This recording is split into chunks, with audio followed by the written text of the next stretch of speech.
Greetings and welcome to the Afrocentric Student Research Conference. This year's theme, Black Lives Matter, Addressing It All. The Afrocentric Student Research Conference fosters Afrocentric scholarship among student researchers. The conference provides a venue for students to share their research that focus on issues related to persons of African descent. Employing culturally relevant research methodologies, students engage diverse research areas in an attempt to empower and liberate Africana communities. The conference selection process is peer-reviewed and operated by a student conference committee. Undergraduate and graduate students are invited to submit their research abstracts for presentation. The conference committee from our AFRS 498 course, this is our Proseminar course in Africana Studies, serves as this year's conference convening committee. After reviewing all the abstracts, the presentations are then designed to fulfill the mission of the conference, which is to foster Afrocentric scholarship among students. This year marks the second annual Student Research Conference, and the conference is housed in the Africana Studies Department and is intended to create research engagement and dissemination opportunities for students researching Africana phenomenon. Welcome, and thank you for joining us. I would like to introduce you to our conference committee: Jonathan, Tania, Nicole, Carolee, Donia, Tracy, Hilda, Brendan, Johanna, Ebony, Ahmad, Naeem, Kamal, and Shylin. We also want to give special thanks to Associated Students for sponsoring today's event through Instructional Related Activities Grant, our hour grant. I am Dr. Marquita Gamage, the Africana Studies full professor and the faculty director for the conference. Welcome. So the conference program will go as follows. I'm welcoming you now. We'll have greetings from Dean Yan Searcy from the College of Social and Behavioral Sciences. Then we'll have greetings from Dr. White from Africana Studies. And then we have 3 sessions in store for you today. And then we'll offer closing remarks and share with you our opportunity for you to learn about the Student Research Journal. So at this time, I would like to turn it over to Dean Searcy. Thank you, Dr. Gamage. So thank you very much for the honor of being able to provide some greetings for this conference and the second annual conference. I truly am delighted, and I truly view this as an honor. As the second annual, that means that this is going to be an ongoing tradition for the Department of Africana Studies and for CSUN. So think right now that while you may be studying history, that you're actually part of history. And even though you might say that this is just a little piece of it, but it's these pieces that are the building blocks that build the foundation, the structure for the ongoing perpetuation of the culture and advancement of the study of African history, as well as the manifestation of how Africa influenced the rest of the world. So I'm going to keep my remarks just quite brief. I do want to share that this is another reason why I'm excited about this is because it's the development of new knowledge. Often when we think about African studies or Africana studies, we often think about it's just history, but it's not just history. It's about contemporary issues. It's about applying a critical analysis to modern day problems, but looking to the past in order to influence influence what we're doing currently, and also to set the agenda for the future. So this is phenomenal. This is excellent. What you're participating here is unique and is absolutely critical. So to those who are presenting today, all the best, because you already are. You've had the best in terms of the mentoring and the tutelage of the faculty and in Africana Studies in terms of the department. So I was getting ready to say something that was going to cause me to get some enemies by saying what I was getting ready to say. So I'm going to say, you're just outstanding, an outstanding department. You're in good company, and all the best and continued best. And those of you who are going to be participating in commencement upcoming, so I'm looking forward to seeing you there as well. Thank you. Thank you so much, Dean Searcy.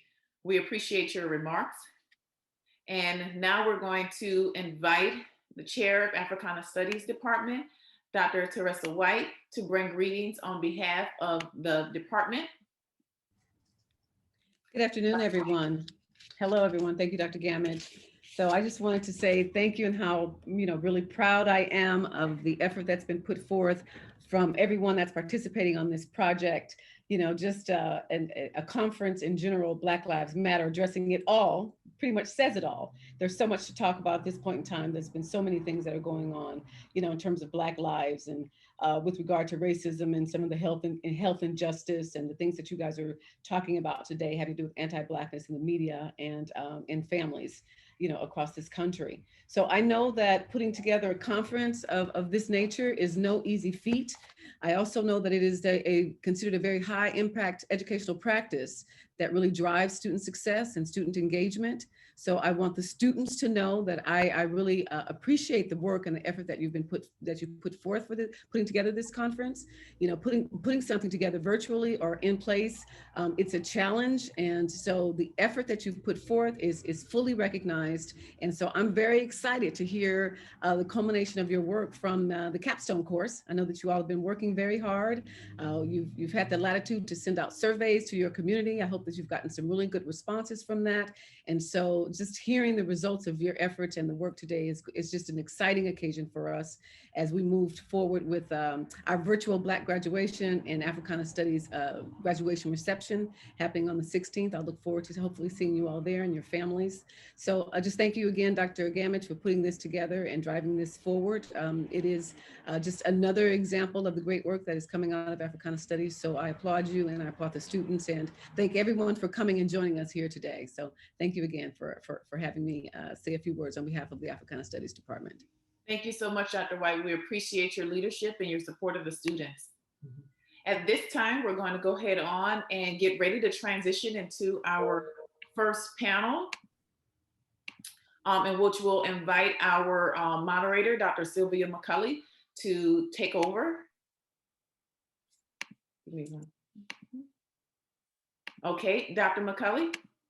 Okay, thank you so much, Dr. Gamage, and congratulations to all the students who will be presenting today.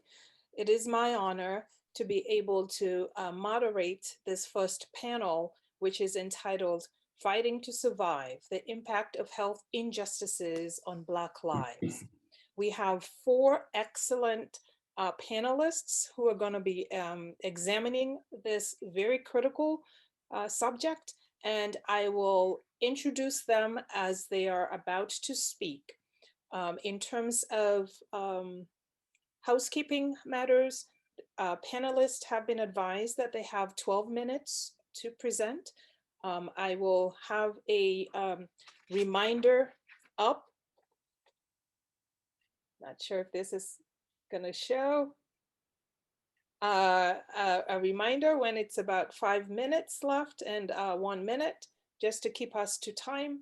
And then after all the panelists have presented, then we will take questions. So I encourage the audience to add their questions for each panelist in the Q&A, and then we will get to the Q&A at the conclusion of the presentations.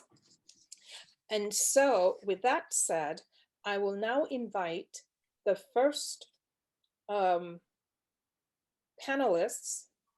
This will be co-presented by Sabat Youssef and Vanessa Lopez, and the title of their presentation is Risking Their Lives to Save Their Lives, the Intersections of the Black Lives Matter Movement and COVID-19 in the United States. Over to you. Hi, good afternoon, everybody. Thank you for being here. I'm gonna share my screen quickly.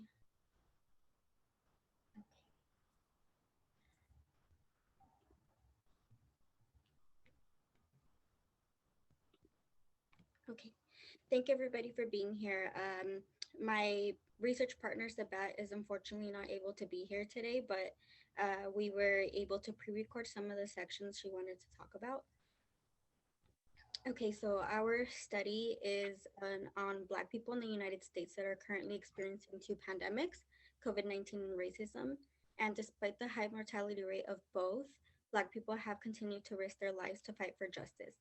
Breonna Taylor's death, unjust death, is another Black person who has been killed at the hands of the police. This research study employs Braun and Clark's thematic content analysis as a guide in identifying common themes found through social media posts. The present study examines the emergent themes from the narratives expressed by Black individuals through videos or pictures, particularly around the time of Breonna Taylor's death up until the court's verdict between March 13th through September 23rd, 2020. Results indicated four emergent themes. So call to action, anger and exhaustion, personification and internalization, and fear and safety concerns. The study highlights the daily struggle of being a Black person in America. In this case, they're risking their lives to save their lives. The goal of this study is to evoke awareness of the severity of this issue while offering Black voices a space to be heard in hopes it will provoke change in the future. So the first part of our introduction is police brutality and excessive use of force. Data shows that Black men are assaulted and killed at a disproportionately high rate when compared to their white counterparts. Despite Black people only making up 13% of the US population, they make up double the amount of deaths compared to the general population. 40% of Black people were more likely to experience non-fatal force from police officers during street stops than any other race. It is also a leading cause of death for Black males in their mid to late 20s and are 20 times more likely to be killed by police officers than white males.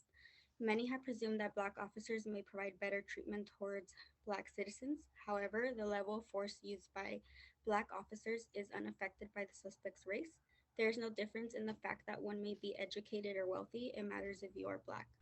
Furthermore, evidence suggests such killings are relatively irregular phenomenon, with about 1,000 police killings each year. All told, there have been about 8,700 deaths by police officers between 2013 and 2020. There are decades of obvious tension in the relationship between police and the community that must be addressed. The evidence reveals patterns of violence, racial bias, and death, and it needs to be at the forefront of issues that need attention in order to bring forth social justice as lives are innocently lost. In the second half of our paper, we focused more on the civil unrest from the protests that happened during the COVID-19 pandemic. The 2020 death of Breonna Taylor, who was a 26-year-old Black woman from Louisville, Kentucky, shot and killed during a police raid while she was sleeping in her own bed, as well as the deaths of David McAtee, George Floyd, and many more, who sparked protests all around the world. The recent rise of the civil unrest has unfortunately occurred during a nationwide COVID-19 pandemic, which have left a lot of BIPOC communities choosing whether they want to preserve their health or go out and fight. Black people specifically have been dying at higher rates from COVID-19, yet they're willing to put their life on the line to fight for their right to live.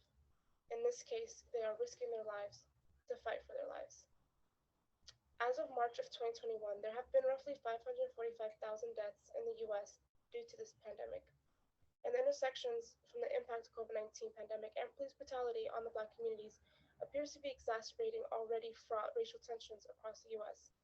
In Louisville, Kentucky alone, where Breonna and David were from, shootings have spiked since the start of the pandemic, in addition to being directly impacted by COVID-19. Okay, so for our methodology, only pictures or videos posted from not private accounts that were easily accessible were used. Participants appeared to be between ages 10 to 35 of all genders and sexual orientations. The total sample consisted of 32 social media posts, 10 videos, and 22 photos with captions or tweets. Of the 10 videos, 2 were from Instagram, 3 from Twitter, and 5 from Facebook. Of the photos gathered, 4 from Facebook, 10 from Instagram, and 8 from Twitter. So the social media platforms we used were only Instagram, Twitter, and Facebook. And we did search up some hashtags that were not limited to Breonna Taylor, BLM, Black Lives Matter, Say Her Name, protests, Louisville. And we also searched up organizations like Black Lives Matter LA and Black Lives Matter Louisville. However, the majority of the posts and videos were discovered on timelines via our personal social media accounts. And they were also just shared between friends and family around the time of George Floyd's death and when the public became aware of Breonna Taylor's death. in late May and early June. So again, we're using Brown and Clark's thematic content analysis in order to identify patterns and reveal themes of the videos and pictures through written captions or what is verbally stated in videos, gathered to reveal experiences of Black or African American individuals. So there were 5 steps. The first one is just to familiarize ourselves with the existing data, generalizing initial codes, searching for and reviewing themes, defining and naming themes, and then producing the report. So our results took some time for us to find. Vanessa and I each found our own set of data that we found through social media and stored them on a separate file so that it could help us in deleting the repetitive or similar posts. This helped us in narrowing down the sample size, and we were also able to find common themes after coding them. A series of codes emerged from the samples, like emotions, feelings, anger, fear and safety, voting, apologies to Breonna Taylor, continuing to fight for justice, disregard for Black lives, and the possibility of it being their loved ones. From these 8 codes, we were able to narrow it down and identify only 4 major themes among the sample. The first one being call to action, second, anger and exhaustion, third, personalization and internalization, and the fourth and final one, fear and safety. From these emergent themes, I will go ahead and kind of talk a little bit more about the different samples that we found. For the first one, call to action, in our study, it is understood as the individuals encouraging others to vote while speaking on the overall importance of voting as a way to create change. One of the tweets we found from Twitter notably read, "I am tired, but I am also Black, which means the fight is not over. Not for me, not for my community, not for the children I hope to one day bring into this world. I am tired, but I am also Black, which means I am not done being tired and I won't lay down." For the second one, anger and exhaustion. Anger among the Black community was prevalent in many of the posts that we found, as they expressed their anger, exhaustion, and hurt that emerged from the never-ending violence set upon the Black community. The videos, specifically, were able to capture these moments through the profanity used, tears shed, and the embracement of one another. In one specific video found on Twitter, 2 protesters were hugging each other crying, while one screamed in pain, "I want to go home," as the other was comforting him. One of the protesters grabbed the mic and yelled, "This is ridiculous. This is beyond ridiculous. Y'all murdered Breonna Taylor. I'm mad." And then she starts to break down crying, as protesters around her continue to chime, "Say her name, Breonna Taylor," 10 times over. There was also a pattern of exhaustion, as one tweet we found read, "I'm just tired. Tired of patching myself up after every murder. George, Ahmaud, Breonna, I carry you with me." These words are nothing to compare to actually sitting and watching the videos that we found, hearing the pain in their voice, hearing what they had to say. We really felt the emotions that we saw, which leads us into the third theme, which is personalization and internalization. This theme came from an original code that Vanessa found of people relating to these deaths and imagining it being a loved one. This led to numerous apologies made through these posts, specifically to Breonna Taylor, despite never knowing her, on behalf of the very system that failed her. The narratives that we found came across also expressed distrust in the system, as the death of Breonna Taylor was another blow to the Black and African American community. One Twitter post read, "United States, you just looked every Black person in the face and told them that their lives don't matter to you. I never want to hear y'all say that all lives matter shit ever again. The only lives that matter to you are white lives." Across many posts, many people apologized to Breonna Taylor, with one post on Instagram reading, "Breonna, we are sorry. We are so sorry that they chose to make a clear statement in the handling and verdict of your murder. They hear us say Black Lives Matter, when this is them replying back, no, they don't. This is their way of saying they still hold all the cards. I'm sorry, Breonna, that your neighbor's property was appraised to have more value than your own life." And another read, "Dear Breonna, we failed. We didn't do your life justice. You mattered long before your name became a hashtag, long before your name became something to which we raised a rallying cry." And the final one, fear and safety, displayed a theme and pattern of concern for overall fear and safety, as the narratives revealed the concern of being a Black person in America and the complete disregard that the system has on their Black lives. Many posts expressed the fear of becoming the next victim to police brutality. One specific post on Twitter read, Where is it safe to be Black? We are killed on our doorsteps, with our kids, nieces, and nephews present, in our homes and in our couches, exercising and walking down the street listening to music, looking out of our own windows, and now sleeping in our own beds.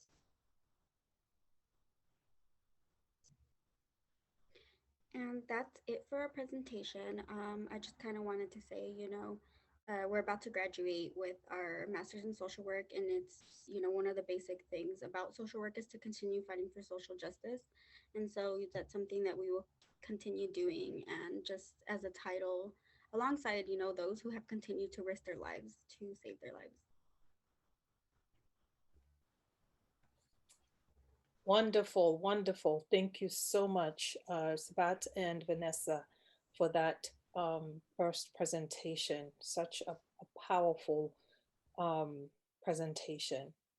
I want to remind the audience that the Q&A session is open, so please don't forget to post your questions for any of these panelists in the Q&A, and we will get to those at the end of this panel session. So moving on to our next presenter for this panel will be Ms. Tracy Porter, who will be speaking on the topic, African American preference for same-race counselors. Over to you.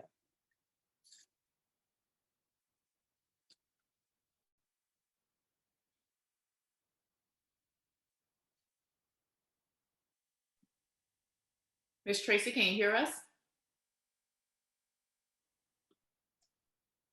Okay, let's try that again.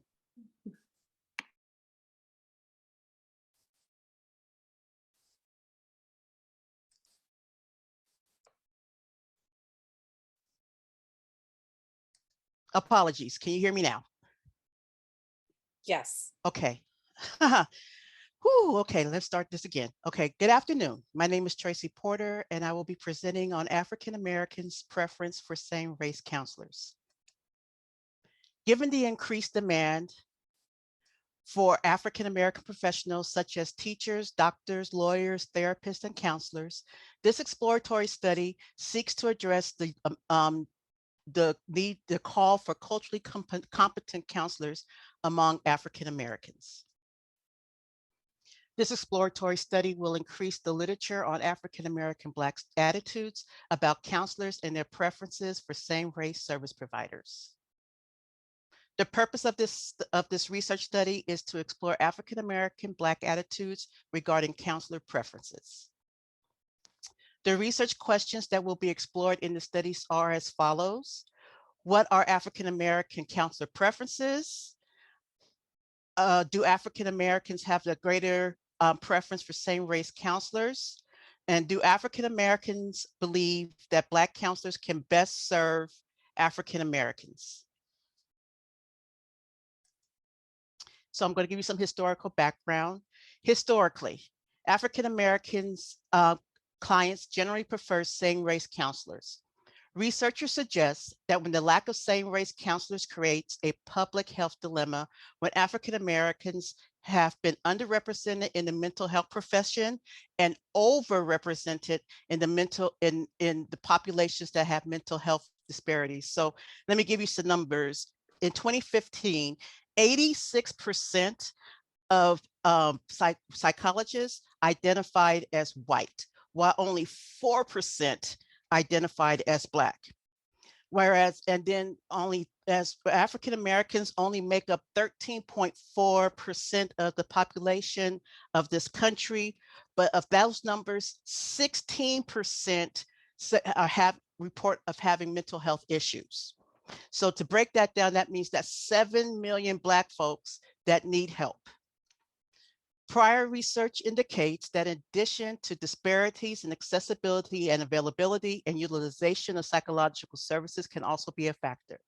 Additionally, Black Americans' legitimate mistrust of non-Black healthcare professionals and the white-dominated healthcare system, coupled with the lack of Black counseling professionals, can also be a factor. So, in other words, the disparities along with the stigma associated with seeking mental health care in the Black community also contributes to the reluctance of Black people to seek help.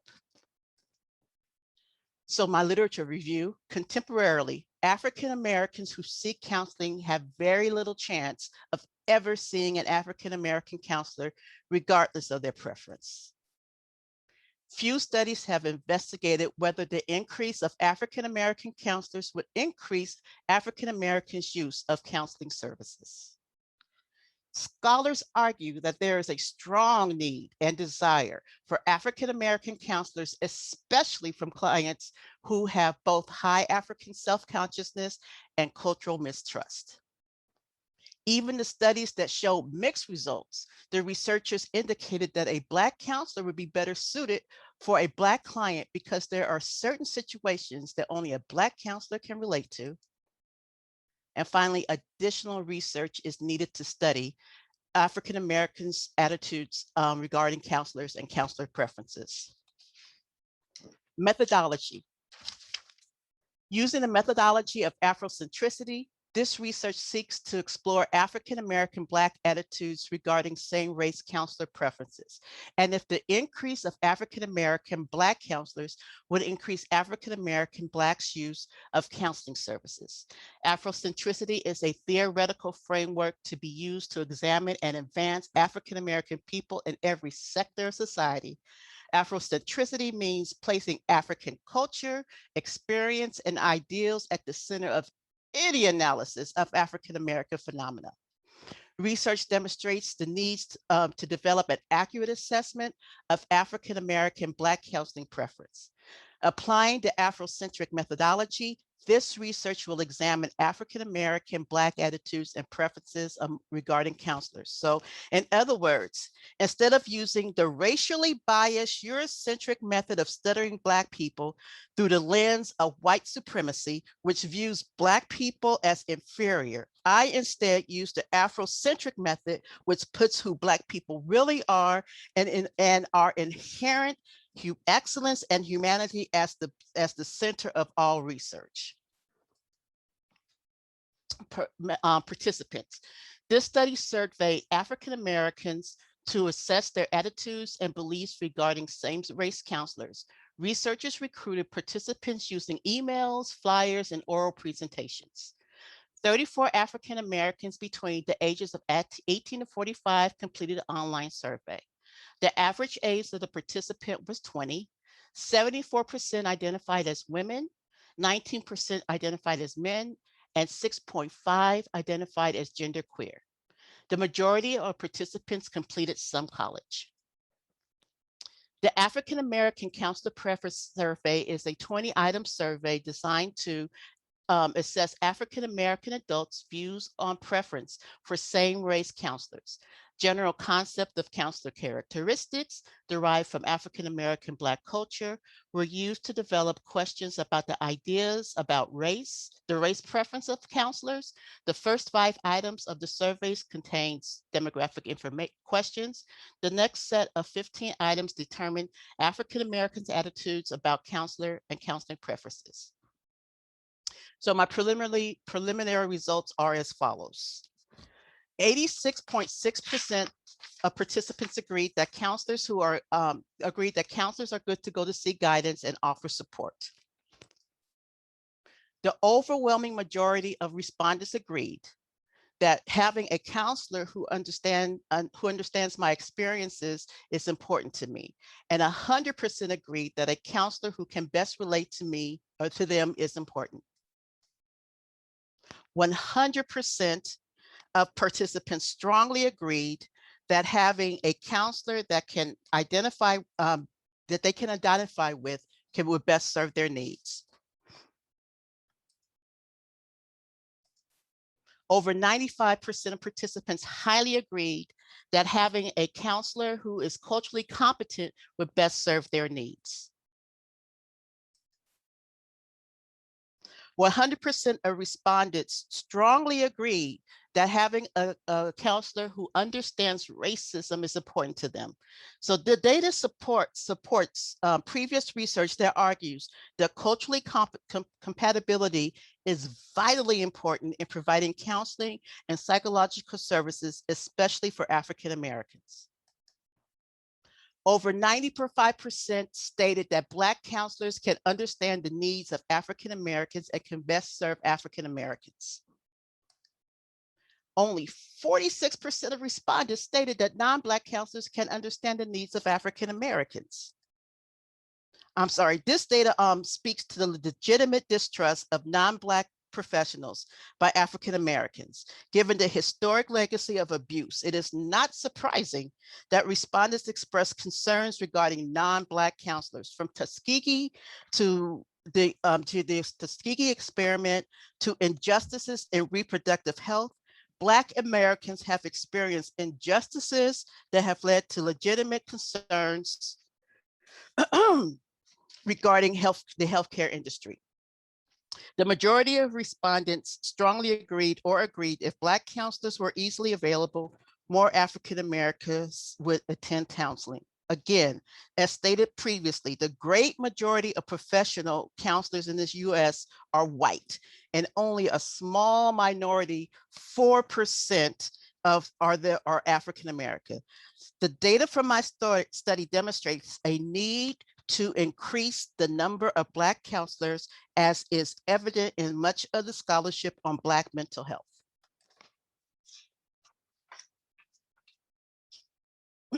Only over 95% stated that they would have confidence in a Black counselor. The great majority of respondents stated that they would trust a Black counselor more than a non-Black counselor. Overall, my findings demonstrate, although preliminary, the need for culturally competent Black counselors who can understand the needs and experiences of African Americans. My results also support the scholarship that posed that African Americans are interested in counseling services, however, do not readily find service professionals that they can trust and have confidence in. In conclusion, my preliminary results are aligned with the scholarship that African Americans prefer same-race counselors because they prefer counselors who understand racism, who they can identify with and relate to, and can best serve their needs. Additionally, my research points to the fact that there is an increased need for culturally competent and African American counselors to serve African Americans. Now, there were the implication and recommendations of my research are as follows.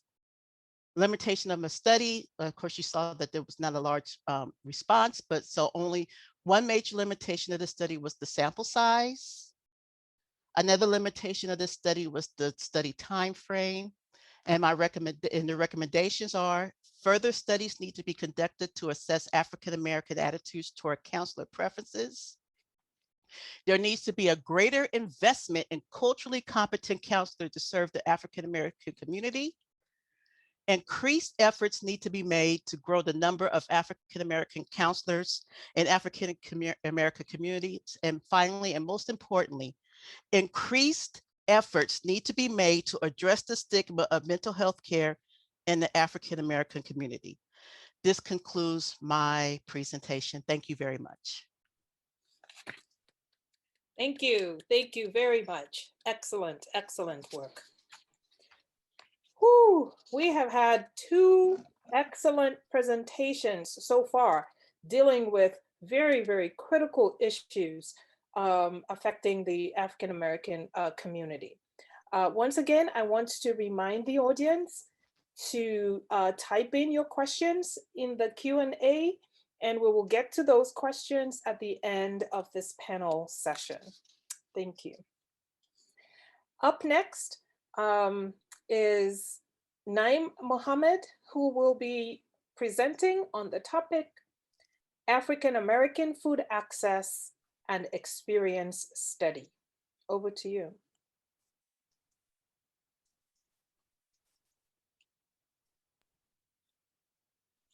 Hello, everybody. My name is Naeem Muhammad, and today I'll be discussing African American food access and food experiences.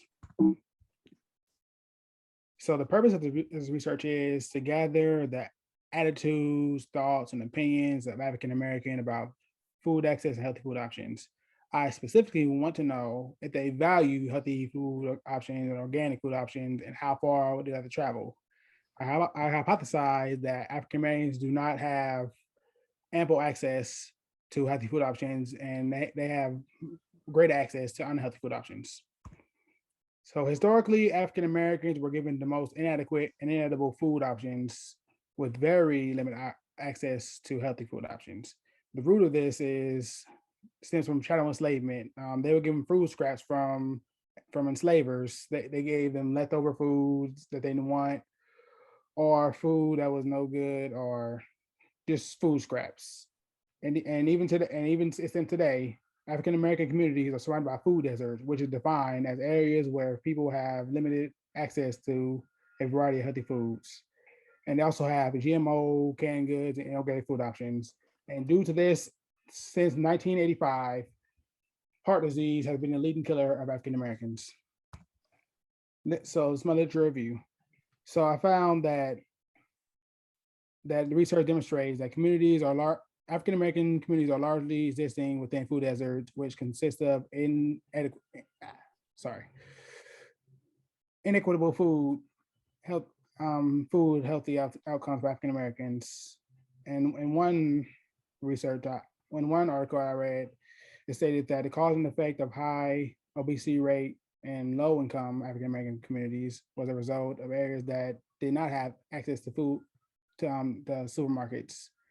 The study proved that distance, price, and access did in fact play a role in obesity. And the second one identified that the people who live near food deserts had a 30% risk of having heart disease, heart failure, being hospitalized for it. So methodology was Afrocentricity. Using the methodology of Afrocentricity, I would like to seek the attitudes and the attitudes of African American food choices if they have healthy food options. Afrocentricity is a framework to be used to examine and advance African American people in every sector of society. Applying the Afrocentric method, this research will examine Blacks and African American. So my method was, I had a survey that asked African Americans the ages from 18 to 64 years old about their access and experience of food. I also sent out recruitment flyers through social media and through email, and 106 people participated in my survey. So the participants were majority African American women, well, people who identify as African American women. But of course, as I mentioned previously, it's about African American food access and food experiences. So every respondent was African American. Majority of people may average through, this is a typo, $20,000 to $30,000. Majority were from Los Angeles County, and majority of participants had some college education, which means they're still currently undergrad or they did not finish college, but they had some college education. So the measures that I took were, in the survey, it was 35 items made up for a survey, 4 components that included demographics, food option preferences, food access, and food experiences. Demographic had 6 questions, food preferences had 9, food access had 15, and the final was 5 open-ended questions. So procedures I took: African Americans were recruited using online advertisement for participation in an online survey. The African American food access experience survey. Participants consenting to participate in this study were then taken to the online survey. After completion, they were thanked for the participation. Data analysis was conducted. So these are my preliminary results. So 93% of participants agreed that eating healthy food was good for them. 75% agreed that access to organic food options is important to them. And overwhelmingly, 97% of participants agreed that having access to supermarkets is important to them. 77% of participants agreed that having access to community gardens was important to them. And only 8% value liquor stores in the community. Food access. 83% of participants had access to fast food options. 72 liquor stores. 56 had access to dollar stores, and they shop there. They have access to them, but only always they have healthy food options. They rarely have food options. Only 47% always or often have access to organic food options. Only 29% have access to affordable healthy foods. 75% of participants do not have community gardens. So 100% of participants agree that healthy food options impact their health. And these are a few responses. And on average, they have to travel up to 4 miles in order to access these food options. So this is also how participants define food deserts in one of my opening questions, as you can see. No easily access to healthy food options. Conclusion. What a logical conclusion to come to the study is African Americans express a high value for healthy food access options. However, the survey demonstrated that they have very limited access to healthy food options or organic food options in community gardens. It should also be duly noted that participants reported high levels of liquor stores and fast food restaurants in their communities.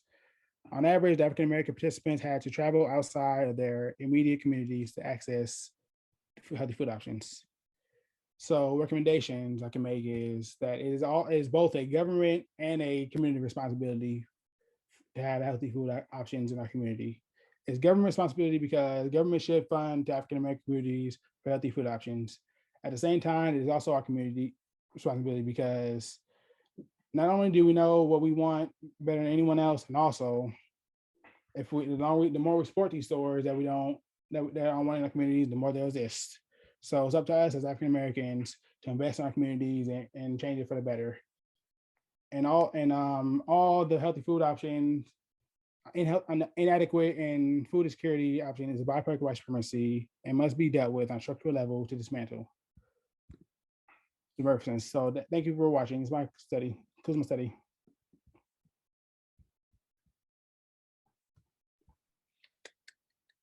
Thank you so much. Well done. Another fantastic presentation. Thank you, Naeem. We've started getting questions in the Q&A, so I just want to remind the audience to type in your questions in the Q&A, and we will get to them at the end of the panel session.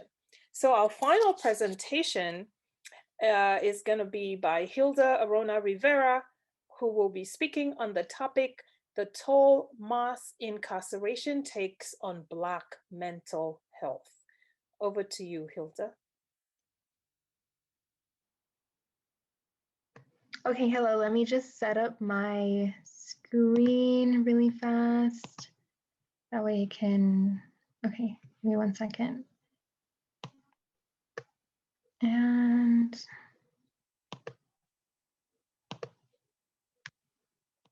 okay, perfect.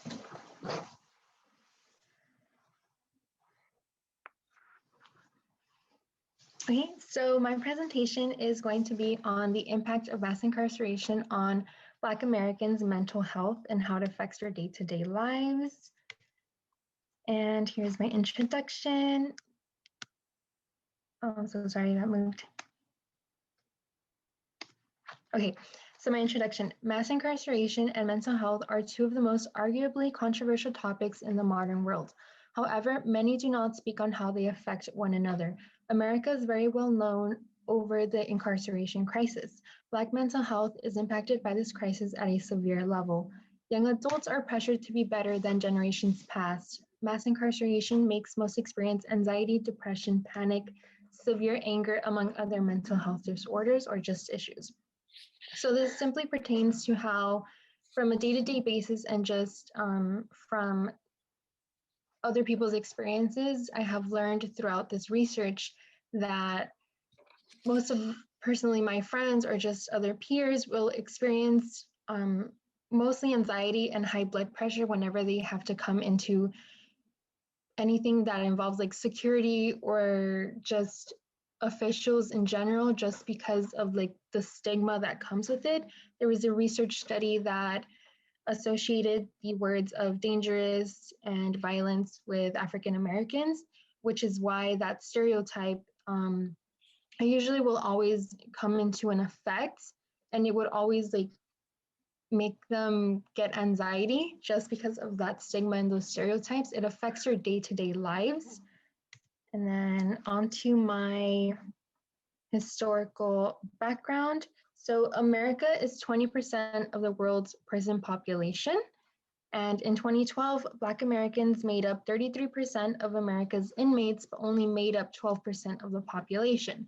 Most of those crimes only entailed very petty crimes, but because of obviously the racism in the systemic institutions that we have today, even though they are petty crimes, they will still receive higher sentences than white counterparts or even other minority counterparts such as Asians or Mexicans. So it is 33%, but most of those crimes are not like felonies. Mass incarceration affects the lives of everyone in the community. It affects the inmates at a severe level of depression, anxiety, and it causes them to have severe illnesses, and it affects the rest of the community by causing anxiety of police or just other officials. And onto my literature review. So I took these 3 examples, and in 2012, various students conducted a research study that showcased how severe mental health is in regard to African American students. The group studied racial identity, depression, and self-esteem and how it affected the students. They sought to answer how perfectionism affected every student's relationship with the subjects previously mentioned. So this studied how the pressure was put on African American students to be more successful than, let's say, like the people in their family today, like cousins or even just grandparents. So it put the pressure on to make them get more degrees, make them get higher paying jobs in order to, let's say, like, well, in order to improve their lives, but also their families' lives. So not only were they pressured to make their personal lives better, but also their families, and almost like take their families with them. And in 2009, Okazaki examined how racism impacted ethnic minorities' mental health. Through his studies, he found that too little is known about ethnic minorities' mental health due to most psychological studies being done on white individuals. So for this, almost every study that he was looking at, and even that I also looked at that he referenced, most of those studies were done on white individuals, and not many were very diverse. Most were pretty much like 85% white, and then the rest were either Asians, there was a few African Americans, a little bit of Latinos, but most were white. So they couldn't really even get clear results on how racism impacted mental health for minorities because they were mostly studying Caucasians. And in 2014, it was found that inmates with serious mental illnesses are gravely overrepresented in the criminal justice system. So for that one, it was found that it was over 15% of the prison population was reporting having mental health issues versus only 8% of the general population that reported having mental health issues. So they're overrepresented, and this kind of goes into how if, let's say there is a person, an African-American person who, let's say, has anxiety, and obviously they might get anxious if a police officer is coming over something that doesn't warrant them coming over to them. So that it would trigger like high blood pressure, it makes them get anxious, and that, let's say, unfortunately, like something goes wrong, the officer books them, takes them to jail. that would result into them being a part of that 15%. And instead of officers knowing how to deal with that and knowing how to maybe stop and help a person not have an anxiety attack or a panic attack, they instead make the situation worse by being confrontational. So this would go into the area where instead of having mental health inmates be in an actual incarcerated setting, it would make more sense to put them into a mental health institution where it's a recovery process where they get support instead of being confronted on issues that they almost have no control over. And my methods. So this research study applies a historical analysis of the disproportionate impact of mass incarceration on individuals in mental health crisis and how prison exacerbates mental illness. Using pre-existing data, this study demonstrates the racial inequalities in mental health support and the criminalization of mental illness. Using historical data, this research will follow and demonstrate the consequences/impact that mass incarceration has on African American mental health. For my methods, the methods to be used are historical data and analysis, collection from past studies, books, and peer-reviewed journals. I also included a few articles by some doctors. And using historical analysis, this research will examine how mental illness is observed and dealt with in different roles. We will examine how past experiences have shaped the issue today and the impact that it holds. For my results, for mass incarceration, the impact the mental health of all Black folks, it changes the way they raise their children, the way they plan for the future, how they settle disagreements. It impacts everyone regardless of age or gender. Everybody knows someone who is in the system, and mass incarceration makes most experience anxiety, depression, panic, severe anger, among other mental health disorders. I think that was a typo on the bottom, but for this, it just means pretty much that, like, just in classes in general, we've seen that most of my peers have had maybe like an uncle or a family friend or someone that has been at least once stopped by police for very minor reasons. It could be maybe they didn't put their turn signal on and it gave the cop a reason to stop them, and he made them get out of their car, and they searched their cars for no good reason, just other than skin color. So it causes like anxiety. It makes me personally at least very angry to see those situations happen on day to day, even to people that I know, because obviously the system is racist and it affects everyone's mental health. Even if you're not African American, it affects the way you see your institutional systems, because you see that they are unfair to everyone when they're supposed to be fair to everyone, regardless of ethnicity, race, gender, sex, anything. And my conclusion. So in essence, it is found that inmates will usually come out with mental illnesses that were dormant or less severe, that they will impair their thoughts once they are out, and most will have anxiety or panic when being confronted by authority. Being rattled by authority is not only an imprisoned problem, it is also a general population concern. The Black community is the most affected by authorities. Not only do they incarcerate Black men and women at higher rates, but they also trigger reactions such as panic attacks or anxiety. Even to the general population, most will experience panic attack or an anxiety attack at least once in their life due to authoritative figures bullying them.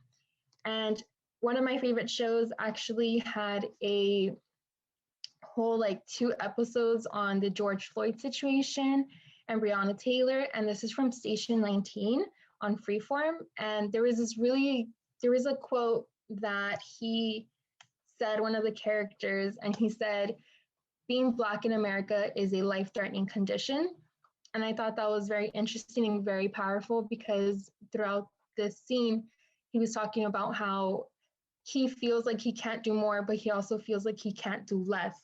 And so when he said this, it made sense, and that we see this day to day, but most of us don't even realize it. And it's true, at least for his character. Like he said, being Black in America is a life-threatening condition, because you never know if you're gonna get a good cop, quote by quote, or a bad cop. So it's always a 50-50 situation. And these are my references. I only did the 3 for my articles, which was by David Cloud, Sumi Okazaki, and then by the students at a university for French, Slaney, Wing, and Ilion. And this concludes my presentation. Thank you very much. Thank you, Hilda, for another fantastic presentation. Ladies and gentlemen, we have just been treated to such wonderful, thought-provoking presentations on the impact, the health impact of all these different situations on African Americans, from the impact that how prison exacerbates the health experiences of African Americans, to how these food deserts also negatively impact the health of African Americans, because African Americans predominantly live in areas that are considered food deserts, to how just fighting racism, police brutality every day, how that has a negative health toll on the lives of African Americans. And then on top of that, African Americans don't have access to same race counselors to help them deal with all of these things that they're being faced with. So thank you again to all these presenters for some of these myth busting studies, busting the myth about how African Americans do not like counseling, or that how African Americans do not like healthy foods. So thank you all for your fantastic research. We do have a few questions that came through for some of the presenters, and we'll try to get through as many of them as are possible. The first question that came in was for Vanessa and Sabat, and the question is, what was the most challenging aspect of conducting your study? Do you have any thoughts on what might be a valuable follow-up study to your work? Vanessa? Okay. So me and Sabat, we were literally talking about this a few days ago, and just kind of reflecting, you know, how just kind of gathering all the data and searching for it. It's just, it brings about a lot of emotions and it can be really triggering. So I think that was hard. That was the hardest part, you know, looking at it and analyzing it. And then also just, you know, not being able to, well, Sabat says not being able to fully describe the emotions expressed from our post. And then, you know, we were able to just transcribe them, but people won't be able to fully conceptualize it unless they watch the videos, like the ones that we watched. And then as for a follow-up study, I like, given everything, given this study, given everything that's happened, I kind of would like to know what the thoughts are on the police in general. You know, is, you know, if, according to African Americans, you know, do they want to abolish the police, or are they still in reform? Like, I want to know where they stand according to that, because I've been hearing so much about that last year and this year. And then Sabat says she would like to venture out into just why Black people and Latinx people are more likely to contract the virus and die from COVID. Those are kind of like our rough thoughts to the question. Okay, thank you so much. And then the next question was for Ms. Tracy Porter. It says, thank you, Ms. Porter, for your exceptional study. You've provided evidence to what I've known anecdotally, and I will be referencing your study in my future conversations. Do you have suggestions for how to increase Black representation in this profession? If this question goes beyond your study, please feel free to share your personal opinion. Thank you. It's kind of a mixed thing about, you know, anecdotally and my own opinion and the research. But what I found is that before we do anything, we have to keep addressing systematic racism in this country and in our healthcare system.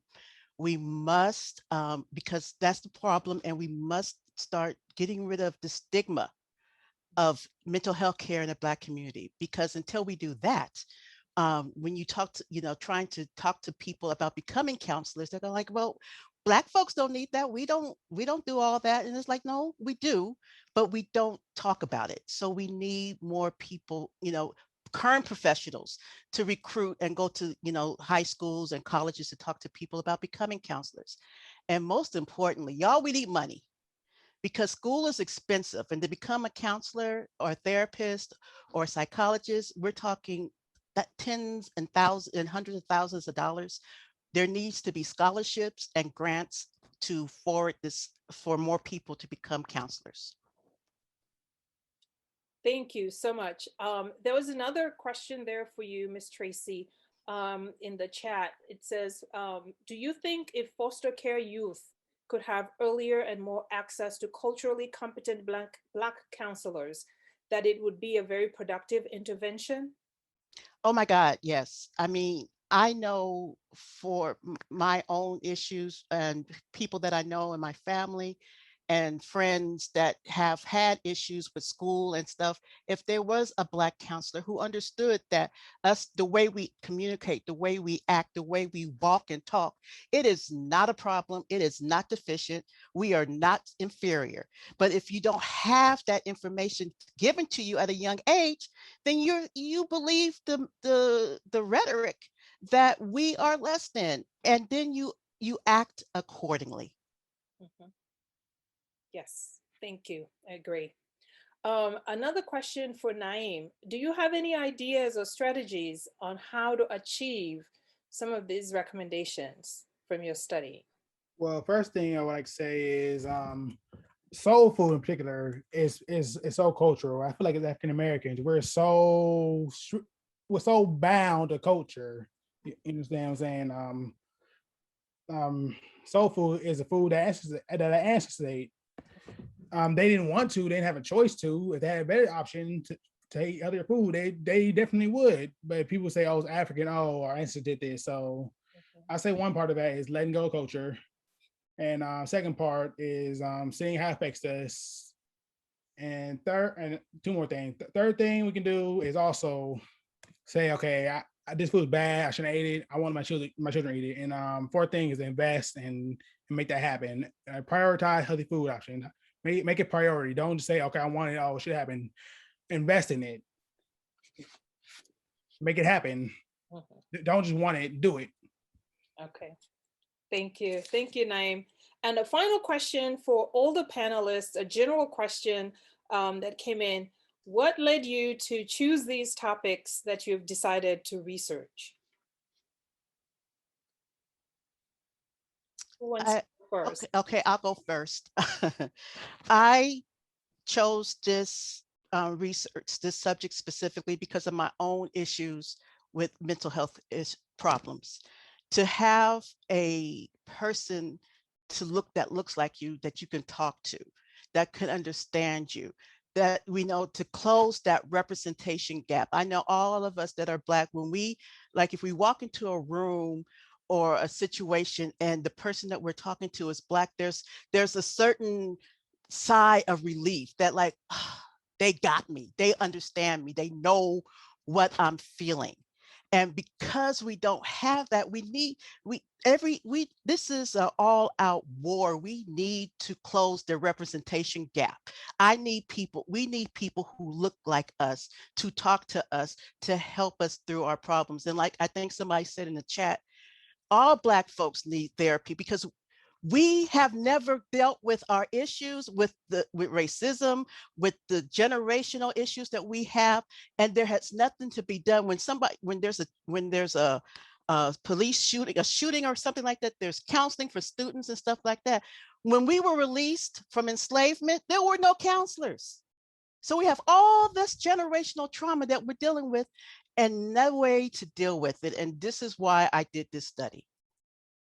Okay, so the reason I did my studies because, as I mentioned before, we're so bound to culture. People say, "Oh, it's our culture," but our culture is destructive, and I also had, I know for personal experiences, I know people who have died because they did not take care of themselves. They wasn't near them, and they couldn't afford to go out somewhere place. So that they slowly killed themselves, and I don't want to see it happen anymore. I want us to to have the option to eat healthy. If you don't want the healthy food option, that's fine. But I want people to experience it, have a chance to change their eating habits, have a chance to eat to eat right, and live a long, healthy lifestyle. Thank you, Naeem. Thank you, Tracy. Vanessa, you want to go next? Yeah, I can go next. So Sabat and I chose this topic because, I mean, we know that it's the COVID, the pandemic, it's new. So there's still incoming, like there's research going on right now, but it's relatively new. So we wanted to add to that body of work. But also, you know, police brutality isn't a new thing. And we just kind of wanted to kind of validate and spotlight like this is real, you know, just to kind of really say like we still need to have these conversations. And you know, we're really passionate about this topic, and it's just so infuriating, so frustrating seeing that after decades this is still an issue that's affecting the Black community. And so we, as social workers, you know, it's something that we want to continue fighting for. And we know that research informs policy. So in order to try to get to these bigger systems and tackle them, we wanted to take this one step and add to the body of knowledge. Absolutely, absolutely. And Hilda?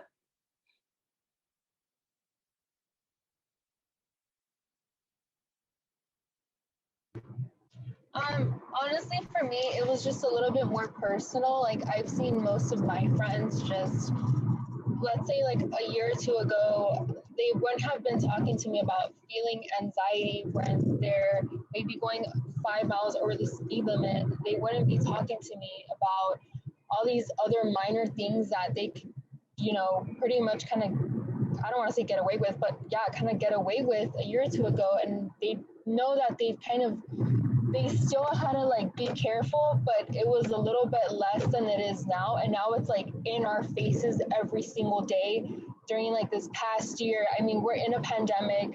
We have been seeing so many people. We saw George Floyd. We saw we saw so many crazy things that you wouldn't think is even real life. It feels almost like a dream.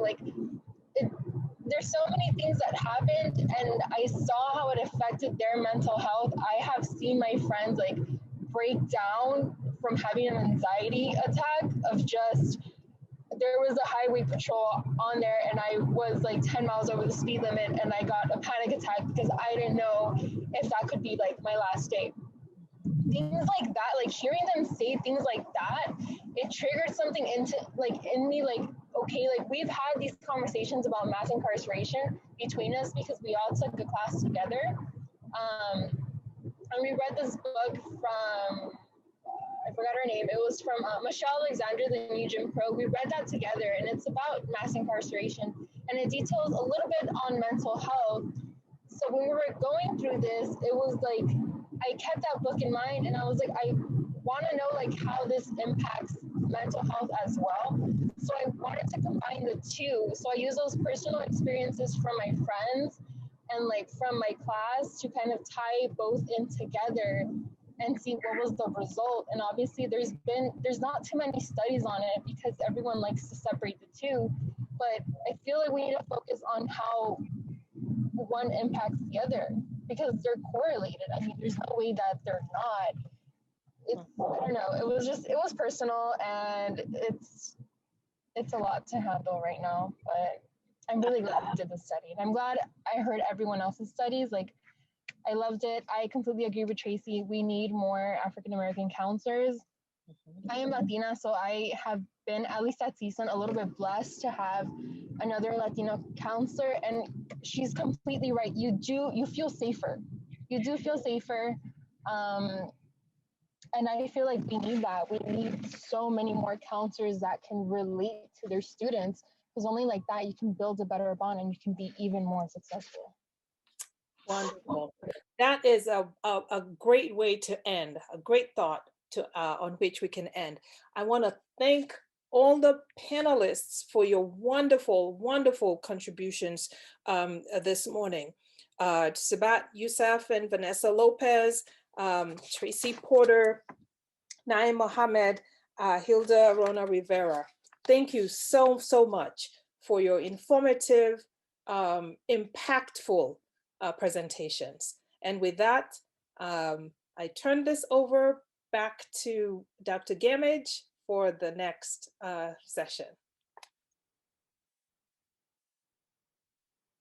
Thank you so much, Dr. McCulley. We greatly appreciate all of our presentations this morning, such thought-provoking, rigorous research. And so congratulations to our students on your phenomenal research. And I would now like to turn it over to our next panel on dismantling systemic racism and oppression. And we have a few moderators, Tania and Ebony, and I'm gonna spotlight pin them now. And they will be introducing our panelists. Hello, my name is Ebony Martin. And we also have Tania with us today. Hi, my name is Tania Duro. And like Dr. Gamage said, session 2 panel is on dismantling systematic racism and oppression. Our first presenter is Johanna, whose research is on gentrification in the Black community.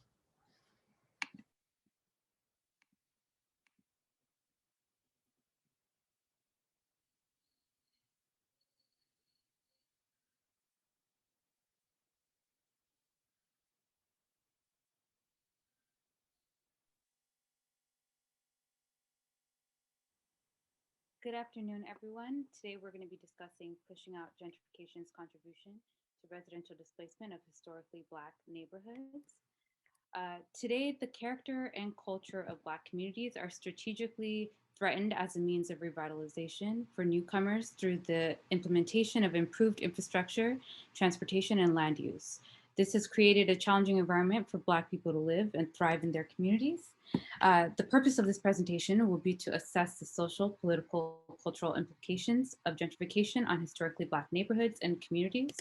The study will include the residual impacts of racism in public policy and urban development, which have led to residential displacement for the Black community and the disruption of Black spaces today. I will connect the relationship between the history of discrimination in housing into the strategic cultural displacement of Black neighborhoods using a framework based on the lived experiences of the Black community. This study enforces the need for planners to take into account the interconnected nature of racism and urban development that have fueled the trajectory of displacement for strong Black communities across the United States. Beginning with the upholding of Buchanan versus Worley by the United States Supreme Court in 1917, racially restrictive covenants were merely the beginning of the discriminatory public policies that were aimed at further perpetuating the discrimination in housing based on race. Racially restrictive covenants, FHA insurance requirements, use of redlining from 1934 to 1968, as well as the development of the suburbs in the 1950s to 1970s, housing restrictions and segregation became divisive methods of enforcing discrimination for decades to come. Although the Fair Housing Act of 1968 prohibited the selling of housing under the pretense of race, color, religion, or national origin, residential segregation created racially homogeneous neighborhoods which developed community under the same racial structures and makeup. Today, the livelihood of Black communities is under constant threat due to cultural and political displacement. On the left is an example of a redlining map. So as far as literature review, gentrification's, I was able to identify gentrification's connection with racial tolerance and resistance.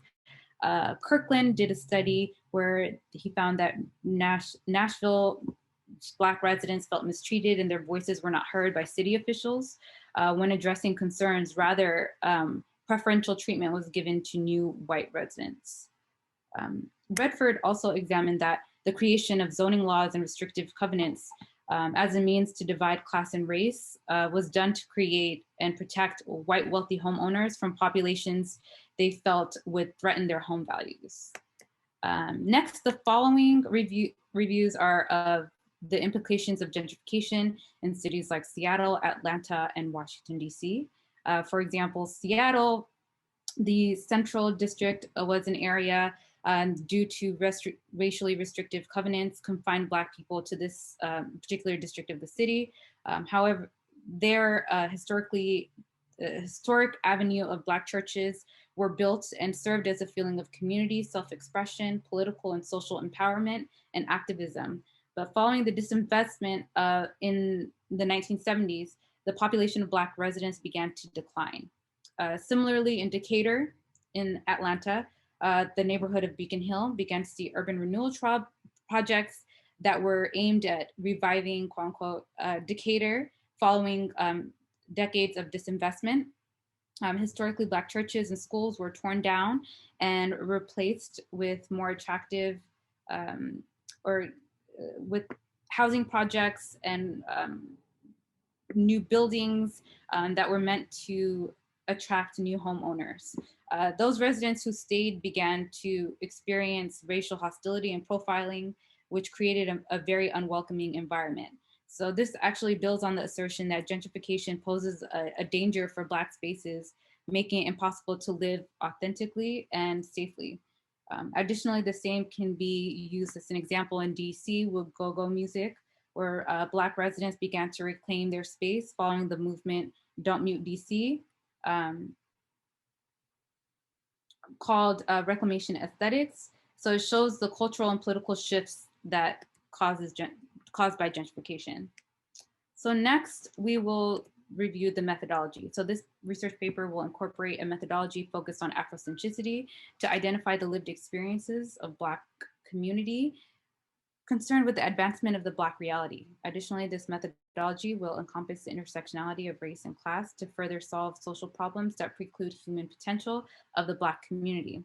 We will examine the data collected and results from a framework of critical race theory, so as to better understand the convergence of race and law.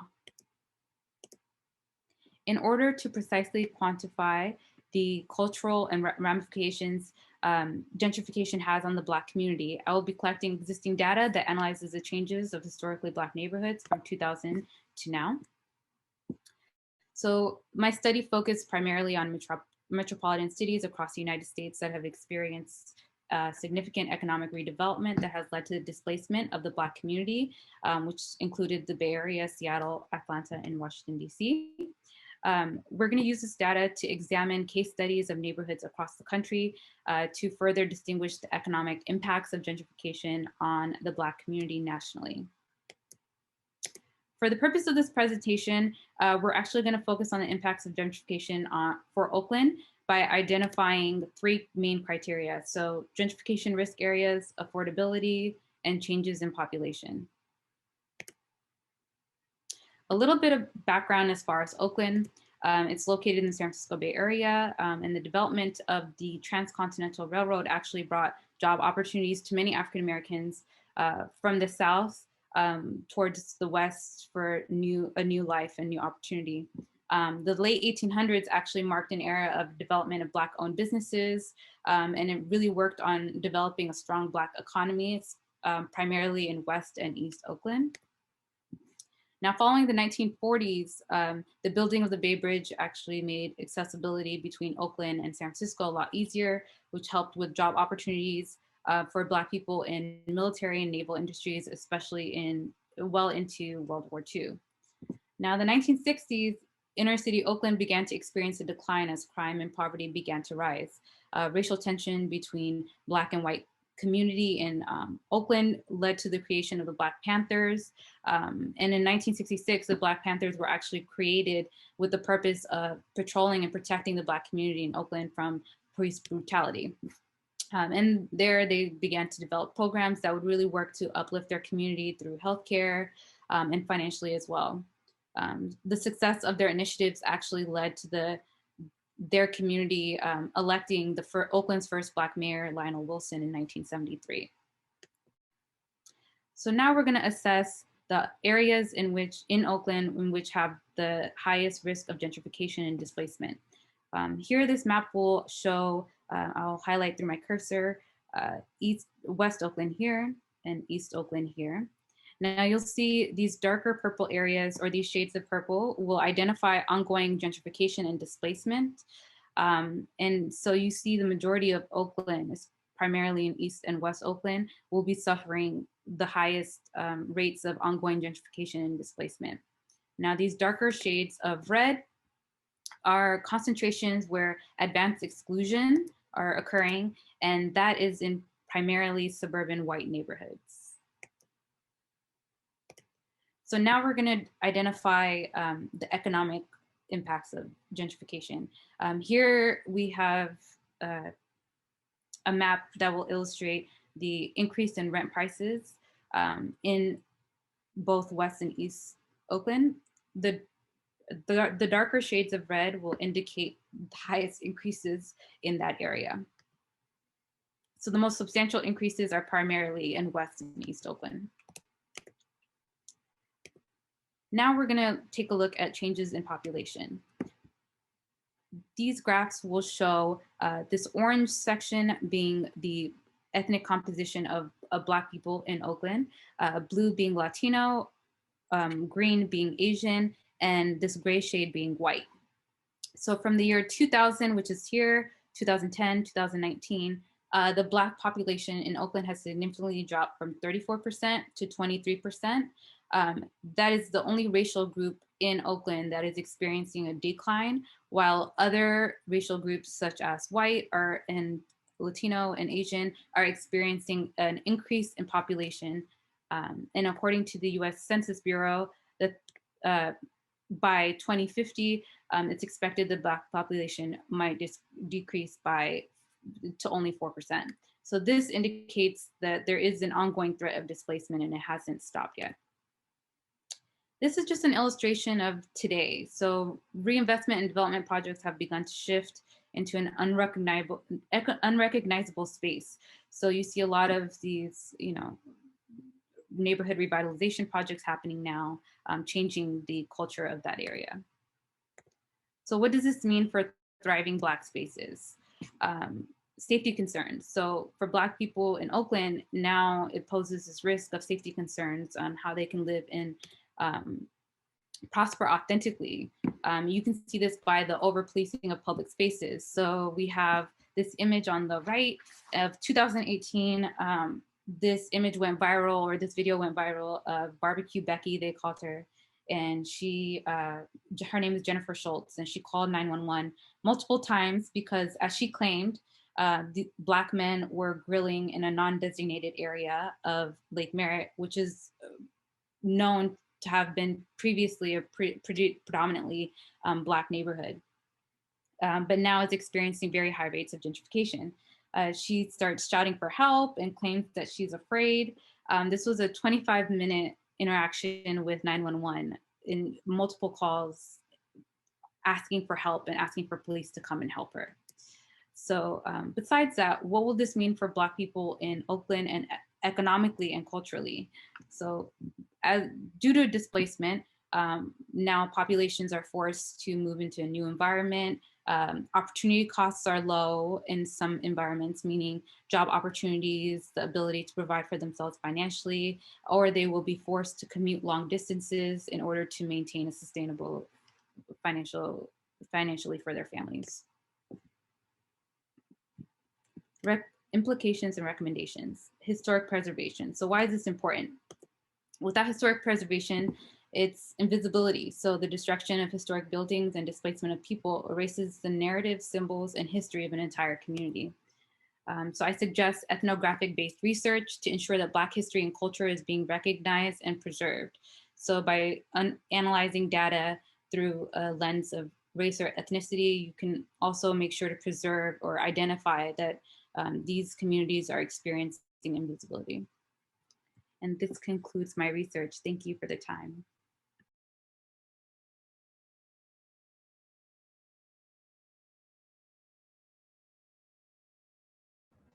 Our next presenter is Jonathan on examining African American attitudes on drug crimes and policies in the Black community.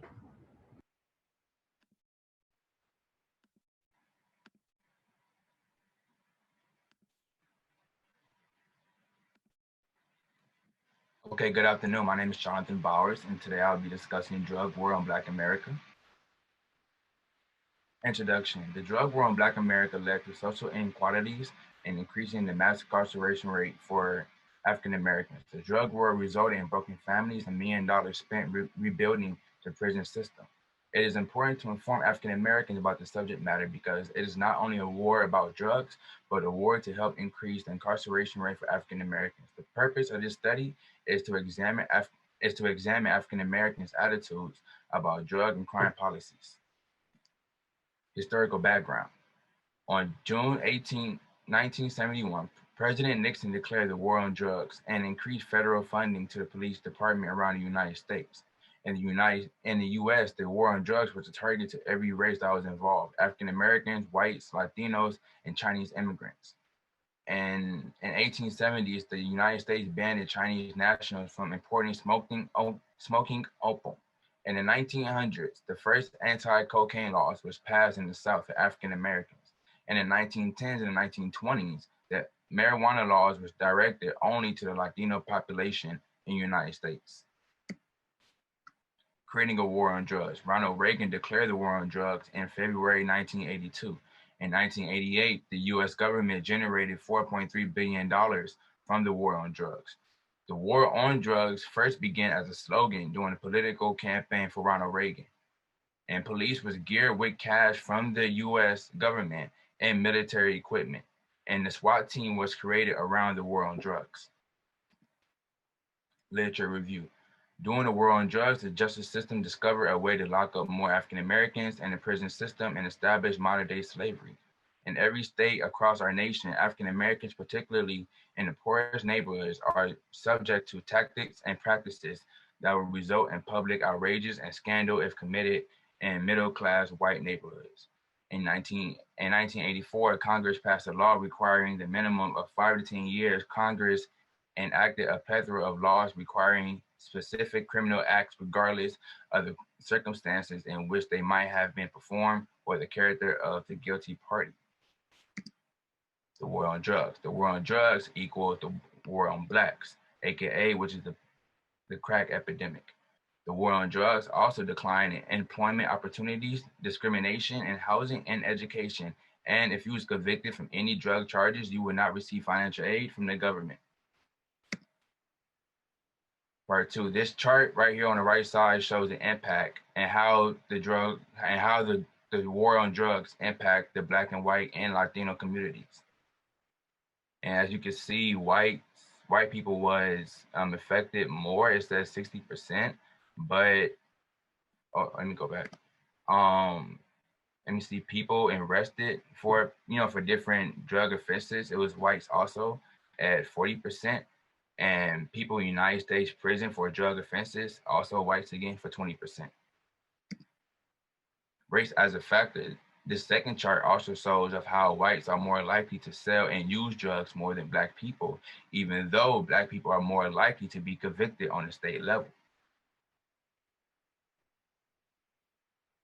Methodology. Methodology.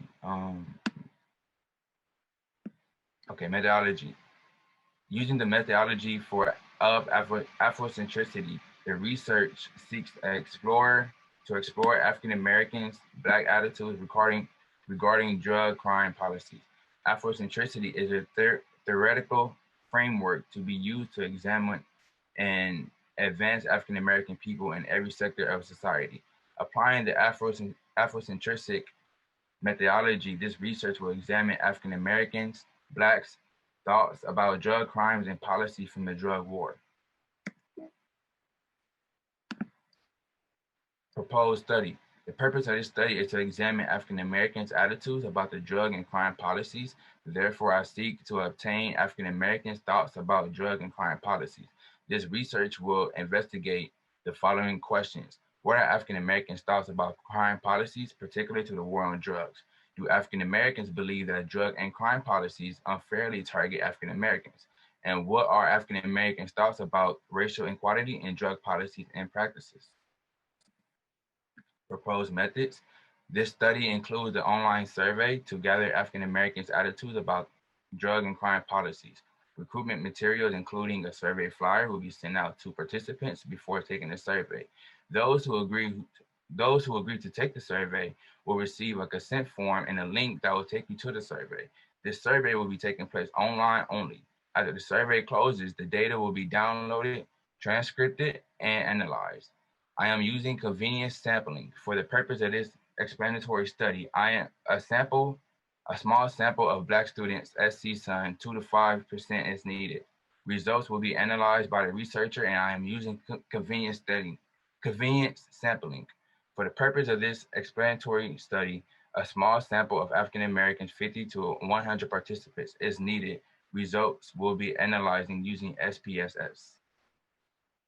The results is I just received my RIB approval, and the study will be underway. And these are my references. And thank you for this presentation.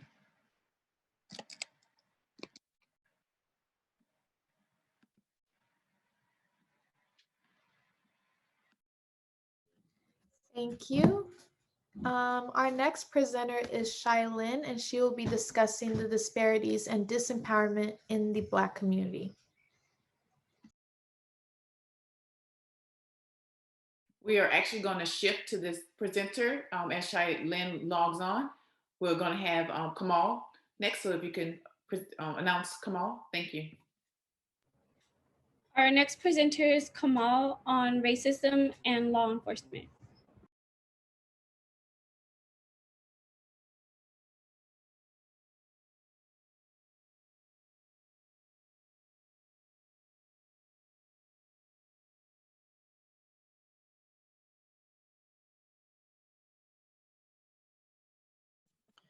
Peace, peace, everybody. My name is Kamal Pruitt. I am majoring in Africana Studies, and today I will be giving my presentation on that I titled From the Plantation System to the Prison System. Let's dig right in.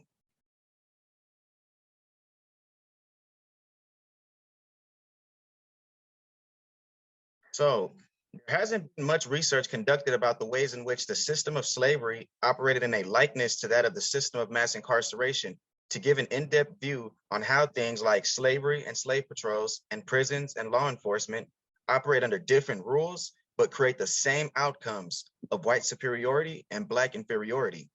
The purpose of this research will examine the evolution of slave patrols that later transformed into law enforcement to illustrate how the racialized systems of control have historically and contemporarily targeted Blacks based on race with the intention of controlling and containing them as an entire group. So here's a little historical background. For centuries, Black bodies in America have been under attack and targeted for various reasons, but it all began largely with the demand for labor at the time of the formation of what we know as America today. In order to understand the current situation of Black America today, we must first begin at the genesis of Black bodies in America and look at what life was like and how people of color were treated so that we can build an awareness around where the attitudes and behaviors we have now came from.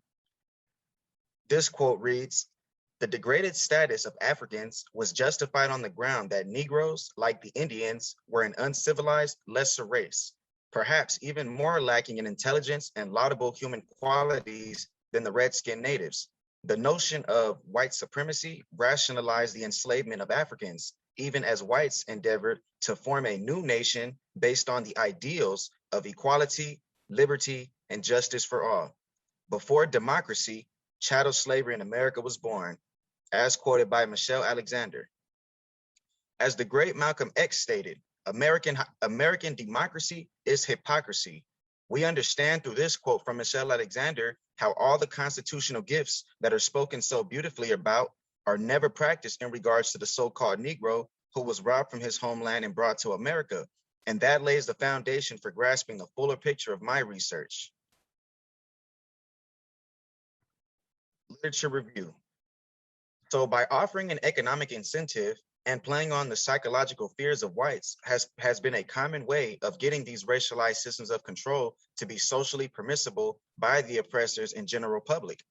In 2001, Hardin gives a detailed analysis of the National Drug Control Strategy, which acknowledged President Clinton's drug war tactics for winning the so-called war on drugs, and exposes the relationships between law, power, and force and the way it has been exercised historically to show how mass incarceration isn't a form of hypocrisy, but rather one of the inherent values of the law itself, which is to keep Blacks in an inferior status to that of whites.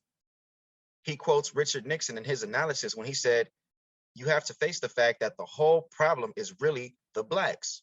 The key is to devise a system that recognizes this while appearing not to, as said by Richard Nixon. Historically, African Americans fighting for justice and equality has been seen as a threat to social order, such as during slavery. Whenever a slave attempted to run away to gain their freedom, they were met with opposition by slave patrols who policed enslaved persons, especially those who were escaped or seen as resistant. As Black slaves were imported at larger rates into the Americas, there was a subconscious fear in white minds that a population of enslaved Blacks would rise up against their oppressor, so the slave patrol was created to protect and defend the white community against Black bodies. The first section of the article deals with the analysis of the National Drug Control Strategy to reveal the government's understanding of the relationship between drugs, violence, race, crime, and democracy. The next section of the article Harnett seeks to address is to illustrate a historically based view on the relationship between law, power, and force to show a relationship between reason and violence. His mention of class and law being peculiarly the motivation towards the demand for Black bodies being used in these racialized systems of control was a point relevant to my study, which seeks to address how the slave patrols, which later transformed into police officers, has created the same outcome for Black bodies that were in pre-segregation era. With contemporary advances in society, like the legalization of marijuana, few studies have been done to show how Blacks were not only targeted through slavery for a profit, but even during the war on drugs, were they targeted based off race for the same goal, which was to make a profit off their incarceration in a similar fashion to their enslavement. Economically disadvantaged African Americans today, or enslaved Blacks during slavery, held a different position politically and socially compared to wealthy African Americans or free Blacks. In 2013, Ward examines how war on drug policies and the unjust law enforcement actions disproportionately target socioeconomically challenged African Americans and sweeps them into the criminal justice system. His study proves that 1 in 3 Black men was under the supervision of the criminal justice system. 1 in 7 are labeled as a felon, which really means they're permanently or temporarily unable to vote, apply for government assistance such as food stamps or financial assistance, and you can't own anything, and you're stripped back to the position of an 1865 slave or worse. And this outcome sets off a trend of repeated jail cycles happening because of the large difficulty to transition from jail to mainstream society. And to make matters worse, we understand based off Ward's research that Black men are disproportionately represented in all levels of the criminal justice system in both Canada and England, which puts it into perspective that Black people aren't only treated bad in America, but in fact in all places around the world where you find themselves at are treated in an indistinguishable manner. The finding demonstrates an awareness that was built around how Canada, England, and America have all contributed to disenfranchising their Black citizens through mass incarceration for a profit in the same way during slavery. The reason why there is such a hostile and opposed attitude towards law enforcement in the Black community has its roots in the historical treatment of Blacks in America by earlier forms of systems of racialized control. In 2016, Delgado seeks to address first police and policing and show how by default, we live in a police state that exercises forcible relocation to control and contain many marginalized groups. Secondly, he puts forth the notion that oppressed groups must take united and coordinated action. And finally, he poses the idea that society requires some form of policing. The question is, what kind of policing will be best suited for the Black experience in America? Because clearly, the traditional way of policing from slave patrols to police officers has failed the Black community for centuries. The findings suggest that police surveillance and racial profiling has violated many Black youths' 14th and 5th Amendment rights, and shows how that heavy-handed style of policing is not a new concept, but has precedents in Jim Crow and slavery, whose overall goal was to oppress the group as a whole. To fully comprehend the depth of this system of racialized control, our attention is brought to the point of even non-Black individuals being victimized in this system, such as Latinos, who are a law-abiding group, but are targeted in much of the same ways through things like immigration quotas, detention centers, and deportation, which controls and contains them as a group in a likeness to that of African Americans. To this day, there has been very little action taken towards eliminating or simply educating the masses on the system, which would allow for this racialized system of control to no longer pursue through another generation. Black males are the most vulnerable group in the world. Life expectancy of Black males was the lowest during a 2001 study. In 2011, Smith explores the miseducation of Black men and shows how through an ignorance about history and politics has led to the mistreatment of Black males to be the primary targets of law enforcement today and 400 years ago when we were slaves to this society that we call America. Social, educational, and professional institutions, such as society at large, must realize that there is an emotional, physiological, and psychological cost of gendered racism. These experiences shape identities, motivations, dreams, activities, and the psychological and physiological welfare across the personal and professional lifespan of women and men of color, as stated by Smith. His study examined 661 Black men.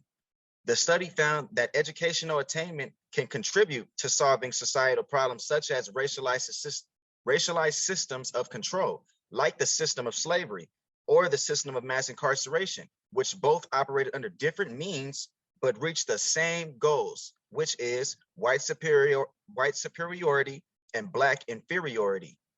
People of color, due to a deep miseducation, have become seen as outsiders and treated in stereotypical and racist manners.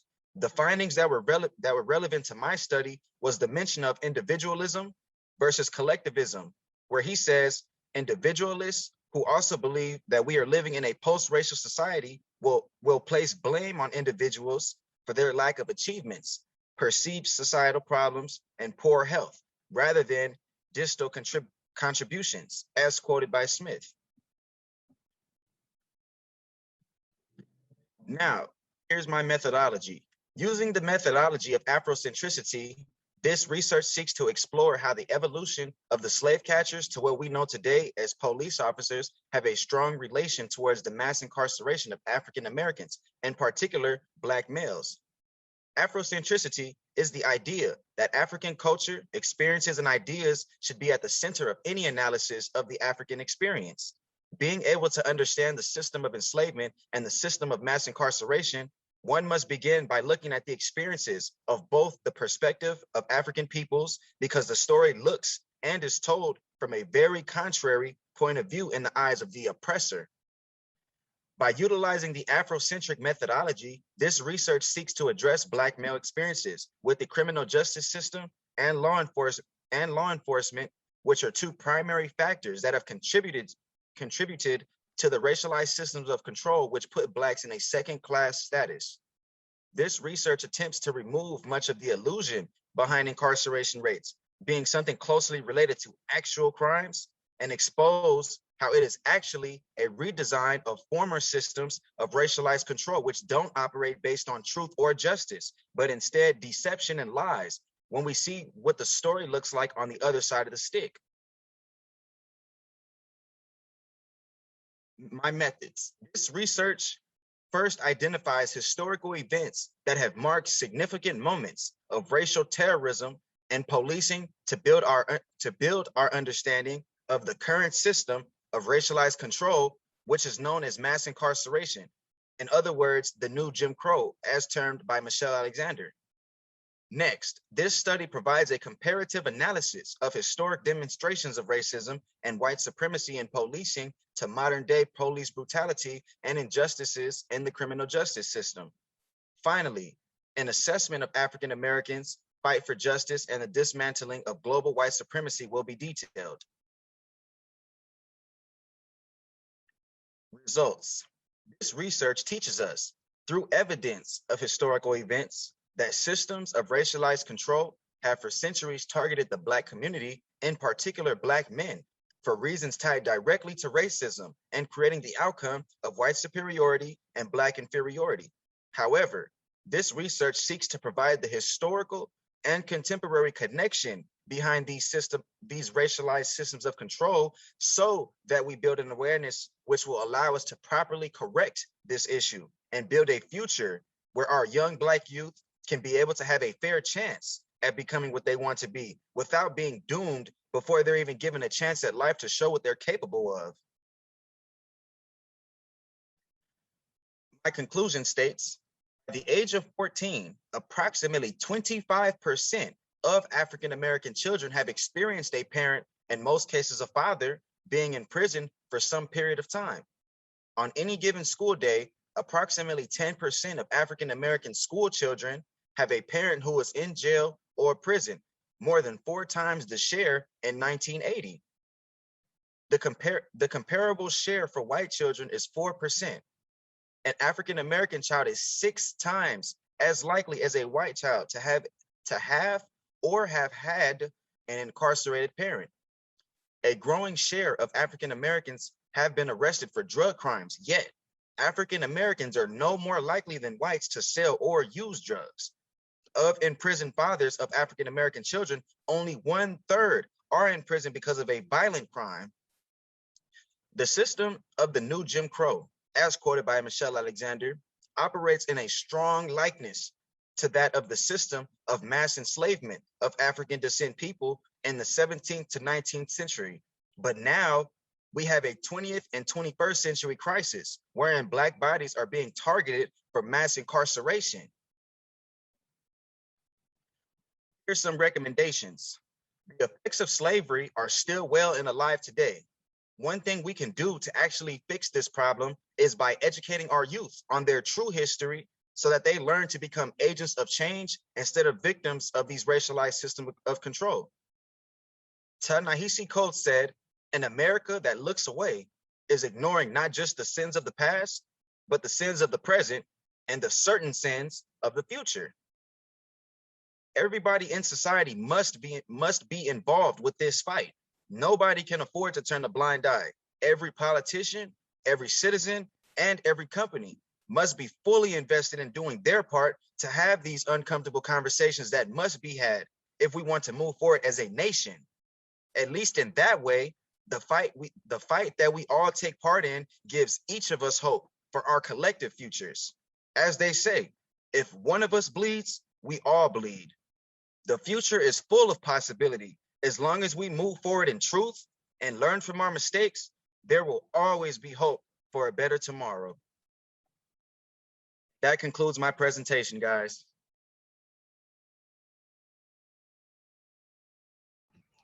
Thank you so much, Cam. Great presentation, and great presentation to everyone who went before Cam. Now we're going to go straight into our Q&A portion. Remember, if you do have a question, you can either type it in the chat or you could type it in the Q&A section below. So the first question is from Alex Porter, and I believe it is towards Johanna, but Cam, if you're able to answer in relation to your presentation, you can do as well. So the question is, what do you think are the legacies or post-World War II housing on gentrification? Specifically, the building of highly subsidized suburbs for white veterans, while African-American veterans were left in the post-war projects, and the subsequent creation of generational wealth in white communities, while African-Americans were by law denied those chances.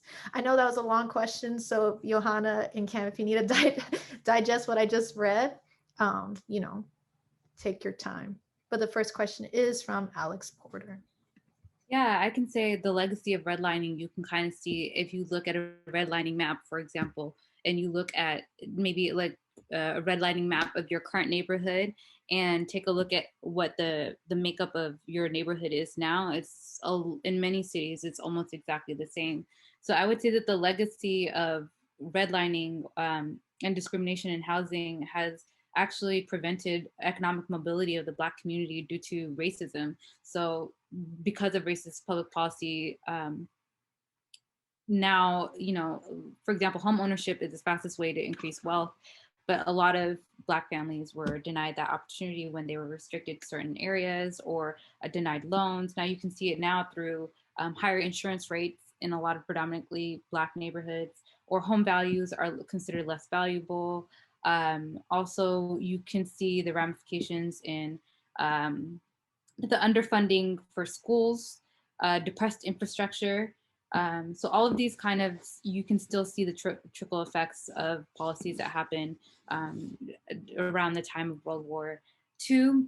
And there was actually a book called Color of Law, and Ta-Nehisi Coates and Richard Rothstein, which is the author of this book, did a interview, and they said that they found that the solution to these racist public policies would be reparations. So they argued that reparations is the only solution to be able to help alleviate some of the cause and effect of these racist public policies. Thank you for that answer, Johanna. Cam, are you able to answer this as well? I honestly think Johanna really detailed it very well, but just to kind of add my 2 cents on there, I think that the result of post-World War II on the Black community was directly related to racist motivations, because as my classmate Johanna said, the biggest way and the fastest way to create wealth is through owning properties. And I think that historically us being excluded from being able to do such a thing has contributed largely to the huge wealth gap that we have now. And I think the only way to solve that would be to kind of just build an awareness around how these things came to be, so that we can move forward in the future in a more truthful and conscious effort. Great answer. I don't see any other questions in the chat or in the section. So I'm going to have Professor Gamage close us out. Well, yes, we also want to allow the students to share, the panelists to share why they actually chose their topics. So if you want to share, any of you. I can start us off with that one. So I honestly really connected deeply to my topic because I recently was able to use my older sister recently went on ancestry.com, and she was able to get a sample of her saliva, and was able to trace our history back, I believe 7-8 generations. And I came to find out that I had ancestors in Louisiana and South Carolina, which were slave states. And I also found out that they were actively fighting for reparations and things like that after slavery ended. And closer to the contemporary times, my father was incarcerated for many small things that I felt like were very unjust. He was incarcerated for having as small as a gram of marijuana on him, as many other Black men were. And now Europeans they've turned that into a billion-dollar industry, while many Black men still have this on their records, being incarcerated for these type of things, which kept them, it prevented them from being able to get things like financial aid or governmental help and things like that. So for me, I think me being the first generation of my family to go to college after the long history of the racialized systems of control targeting us specifically, I think me being here and having that awareness of my history and where I come from, it just gave me a passion to want to be able to educate and enlighten others on the history of these racialized systems of control, and how they've particularly targeted the Black community, and more so Black men, to create the current situation we have now with 1 in 3 Black men going to jail, and us having a $24,000 wealth gap compared to a $180,000 wealth gap in the European community, us having the worst of the worst food options, and all. I think all these racialized systems of control have engineered our communities to be dealing with what we have going on now. And I think that I was so passionate about this because having this awareness will allow us to then afterwards solve the problem.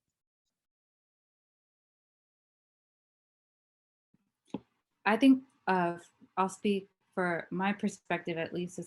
I think that it's important to, when we identify a lot of issues, contemporary issues, to find the root or the basis of how cities are designed to, I don't know, like for example, with over policing, a lot of it has to do with the design of cities. The same with the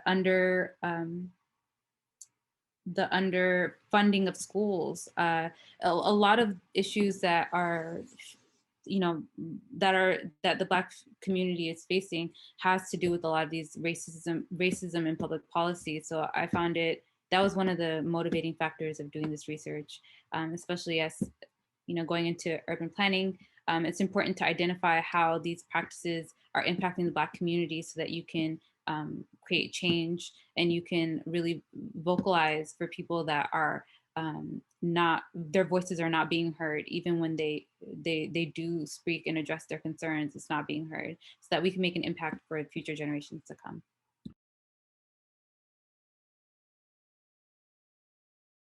And Jonathan, if you want to share, if you can hear us.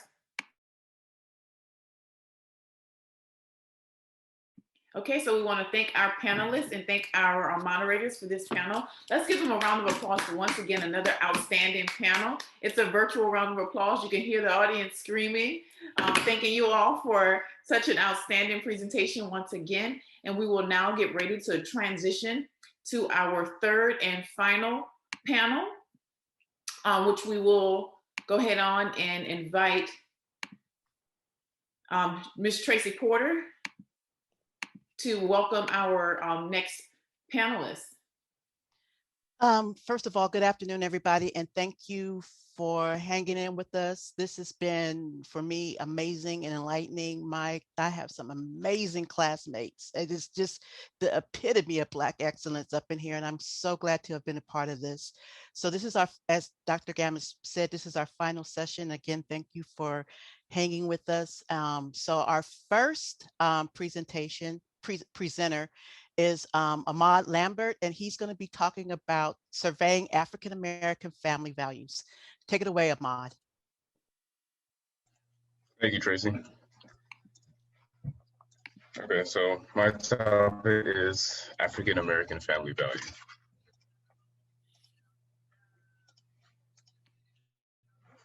The purpose of this research study is to gather African-Americans' thoughts, opinions, and attitudes about family values and composition. According to African-centered scholars, African family values and practices are rooted in African cultural ideologies and customs. Historically, however, the Black family in America has been heavily criticized for not conforming to the white American family standard. Therefore, additional research is needed to understand the contemporary values on African Americans. This research asks the following research questions. What values do African Americans have in relation to family composition? Have African Americans maintained African cultural values as it relates to family dynamics? And how African Americans adopted American family values? For the past 2 decades, scholarship on African American family values have argued that African Americans continue to practice African indigenous cultural values as it relates to family. More recently, media images of African American families have ignited discourse on the current values of Black families. Thus, the growing scholarship warrants further studies into the factors that impact African American family practices, and more specifically, family values. This study seeks to explore African American attitudes about family values that are important to them. Over the years, there has been a shift in family values among African Americans. This shift has happened over time as a result of the African diaspora and has multiple variations among the variable communities that are involved. Researchers have analyzed African American and Black family tradition and the effects outside sources have had on these family values. The inequality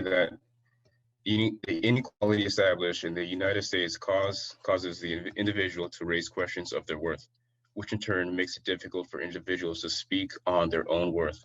Despite this, African Americans usually use their families, struggle, and past as a base for their individual worth and identity. This preservation of the past is what drives the established family values forward and is translated into family history. Family providing for their own is nothing new in the African community in general. These types of multi-generational homes is usually the norm in African American communities. African Americans caring for their elders within the household put their own health and well-being on the line. These family caregivers experience health ailments such as stress, anxiety, and depression. Caucasian counterparts who do not have these multi-generational households do not experience these elements as optimal. The elder African Americans do not use the same health services that other groups of people utilize. There is more of a dependency on home care. We see that African American households value their elders more and care for them in-house rather than outside sources.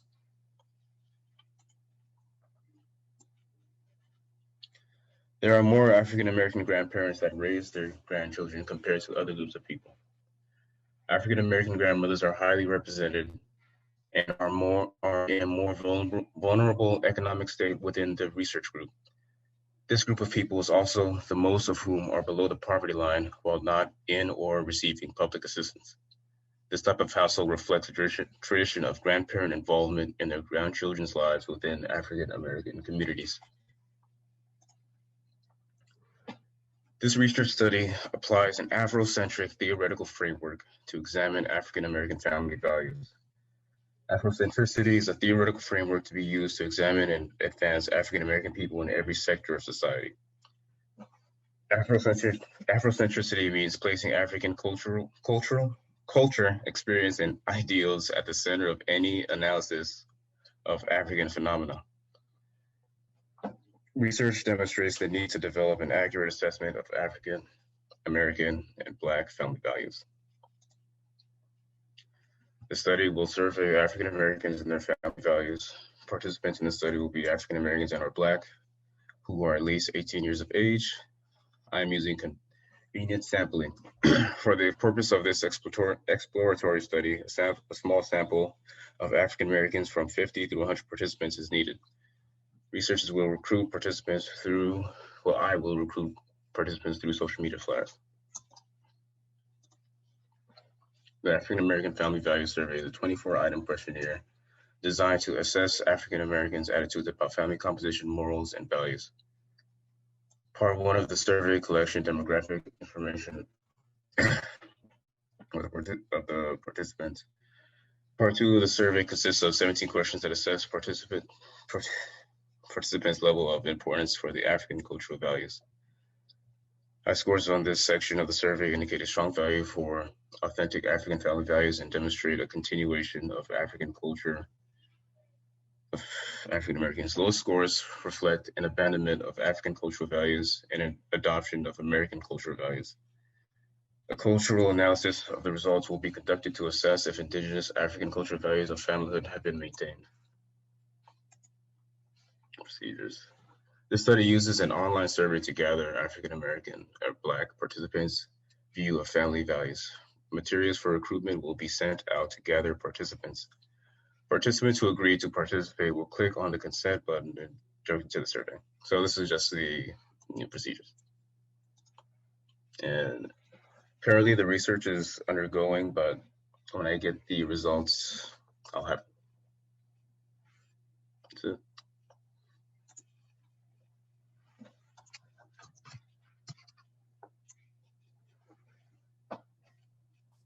Thank you, Ahmad, for your wonderful presentation. I am very moved by it. So now we have Ms. Nicole Harvard, and her presentation is going to be investigating the impact of colorism and racism against African Americans in the media. Nicole, go ahead, please. Okay, hello everyone. My name is Nicole Harvard, and my research is on investigating the impact of colorism and racism against African Americans in media, and I titled it Bleached or Tanned. Okay. To start off, colorism in the media is such a widespread issue. It is overwhelming, especially for African American viewers, due to them relating color to wickedness, which is an act that has to stop. And that's an agenda that I feel is made to, I guess, put down Black people. And then using Afrocentricity methodology, my research serves to spread awareness of the plethora of demeaning stereotypes and depictions of African Americans in American film. And through content analysis, this research will interpret the treatment of African Americans individuals from films that range from mid-2000s to now. For historical context, I've decided to go with the methodology of Willie Lynch. He is the white man that wrote the Willie Lynch letter that recommended that African Americans be separated by a shade. The infamous Willie Lynch letter gives some insight concerning the brutal and inhumane psychology behind the African slave trade, the materialistic viewpoint of Southern plantation owners that slavery was a business, and the victims of chattel slavery were merely pawns in an economic game of debauchery, crossbreeding, interracial rape, and mental conditioning of a Negroid race they considered subhuman. Lynch's second step to his guide was to separate the slaves by color or shade, and he later advised to be successful, you have to put the darker slaves against the lighter skinned slaves, beginning the long history of colorism. In the aftermath of slavery, for my literature review, in the aftermath of slavery and resulting social, economic, and political effects, Black women have become the victims of negative stereotyping in mainstream American culture. For my literature review, I've decided to address how nowadays when a Black woman is in film, she is either funny, crazy, angry, bitter, or in a bad situation to where sometimes she is looked down upon. These are all stereotypes of the Black woman, and there are way more. The methodology I used was Afrocentricity methodology in the terms of Asante, and it serves as the establishment of the subject place of Africans and the destruction of the compliance with the European ideas and concepts of Africans. Even though among African Americans, we know every African American doesn't fall into these stereotypes, however, other races do not. So for it to be as prevalent in movies as it is unfair and tends to have non-Blacks think they know how African Americans are, in which they do not unless they know an African American themselves. Applying Afrocentricity methodology to my research would show light to the continuous racism against African Americans from not only in everyday life, but in leisure time in film. Moving on to my methods, my population, it is consisting of movies that are for Black people, although they present themselves as anti-Black with its microaggressions and stereotypes that range from 2000 and 2020. I say that they're made for Black people because we do need film ourselves for us to see representation of ourselves in media. And I feel like even though they serve the purpose for that, they tend to construe that Black people are not what they're hyped up to be, and I don't like that. And so next are my measures and themes. And with content analysis, I've interpreted the treatment of African-American individuals from films that range from mid-2000s to now. I'll be mindful to watch out for the mistreatment and forced comedic relief that the Black woman has to endure as a character, and the forced narrative that Black men are uneducated, lazy, and or troublesome. Procedures. To accomplish this, I've identified the movies that fit into my population of movies starring African Americans from 2000 to 2020. And the movies I've chosen are Just Right, Juice, and Girls Trip. My course of action was to watch these movies, analyze them, and then to record the theme and finish up to record my results. So here are my results. First, there's the movie Just Right. So the top picture. I feel like it fell under the basis of strong Black women trope.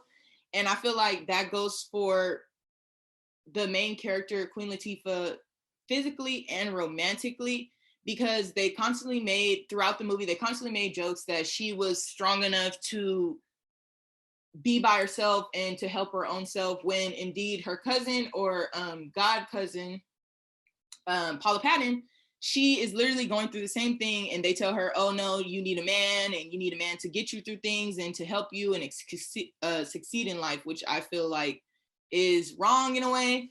And then romantically, because throughout the movie, she ends up winning the heart of the man in question, and she loses that, well, potentially loses that in the snap of the fingers once the more European beauty standard woman presents herself as an option for him.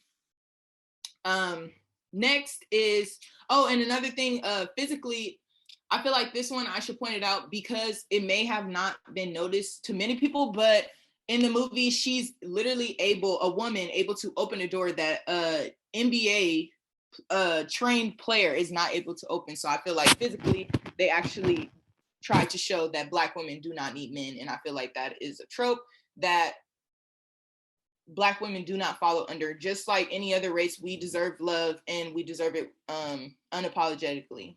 And so next is Juice. And I feel like it followed under the Black men are worthless complex. Though the movie is about friendship and moving on to be a better person, it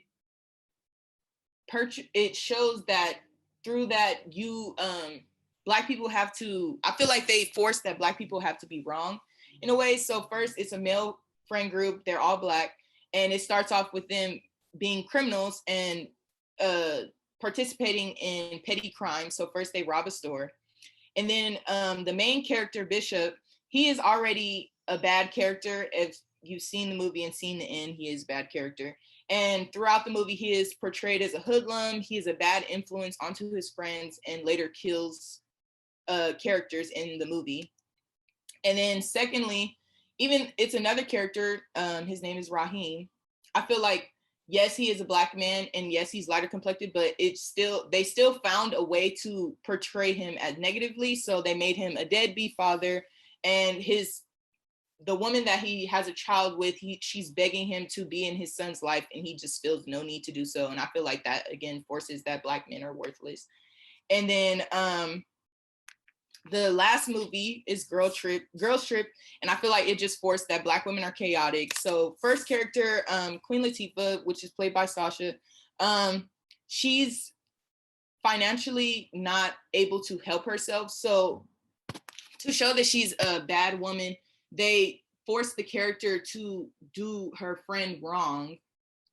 And I feel like that was unnecessary. I feel like she had many ways that she could have helped herself in the situation, but for her to cross and show disloyalty is wrong. And then the next character is Regina Hall. I feel like she portrays the strong Black woman. She's successful and she's making it, except the downfall is that her husband is cheating on her. And then third is Lisa, which is played by Jada Pinkett.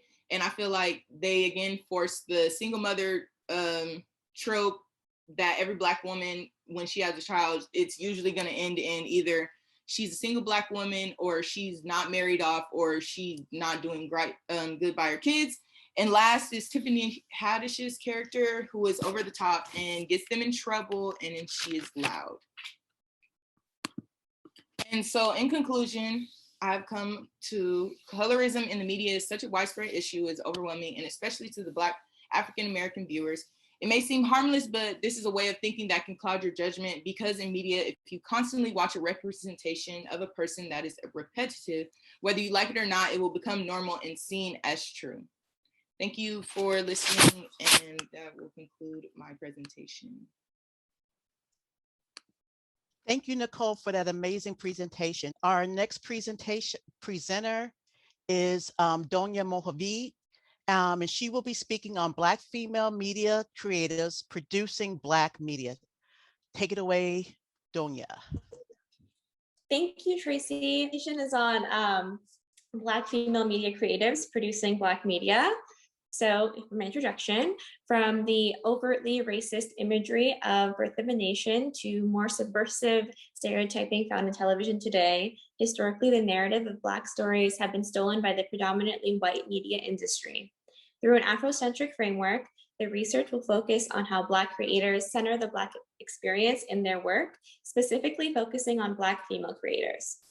This research study will conduct a case study of 3 prominent Black female media creatives and producers to analyze their work their culturally centered approach to Black media production and the influence they have on the media industry. For historical background, obviously media plays a vital role in shaping people's lives and their lived experiences. Consequently, it also negatively impacts many through the creation and perpetuation of stereotypes. For Black men, media has pushed the narrative of criminality and dangerousness, which has cost the lives of countless Black men, as previous panelists have demonstrated through their presentations around mass incarceration and police brutality. For Black women, the history of stereotyping attacks on 2 levels, one being Black and other being a woman. Media created stereotypes such as Mammy and Jezebel have been pushing forward these false ideas of Black women. More recently, the idea of the strong Black woman are now being pushed forward, creating a very rigid idea of success and strength, placing pressure on Black women to fit within that mold. The work of Black female creators push back against these notions created by mostly white executives by reshaping the narrative through real and complex stories and characters. So in my lit review, I looked at a few different articles as well as books. So Cox, in a 2020 study, sought to find how the current portrayals of Black women affect Black youth's perception of Black women. Cox found that the population who watched television without Black female leads were more susceptible to frequent exposure of stereotypes of Black women, as the shows they consumed focused on more Eurocentric ideas of beauty. It also found that male viewers were more susceptible in believing these stereotypes than female viewers. These findings exemplifies how lack of representation allows for stereotypes to continue while highlighting the importance and impact Black female creators have in combating this lack of representation. In another study, Warner examined the word ratchet and the descriptions in relation to reality TV shows that prominently feature Black women. The author analyzed reality TV shows that are predominantly of Black women, such as Real Housewives of Atlanta and Basketball Wives. Her argument questions, even with this existence of representation in these shows, is it enough to change the stereotyped views that white supremacy has created, such as depicting Black women as ratchet or ghetto? In her analysis, Werner asserts that the women depicted in these shows feed into the idea of ratchet as a means of gaining profit through increased airtime. Her observation of these women's perceived behavior shows that pushing forward stereotypes profits white creators, as both of these shows are actually made by white producers and creators. In another book, Jordan, Zachary, Harris, Hobson, and Owens, in their 2019 book, outlines the impact of the Black Girl Magic social movement. Their research examined how the Black Girl Magic movement can expand beyond social media and make an impact into the lives of Black girls and women. They highlighted the barriers Black women face and then tied that to how the Black Girl Magic movement combats those barriers. The hashtag of the Black Girl Magic provides real examples of Black female creators not only celebrating their own work, but also celebrating the work of other women as well.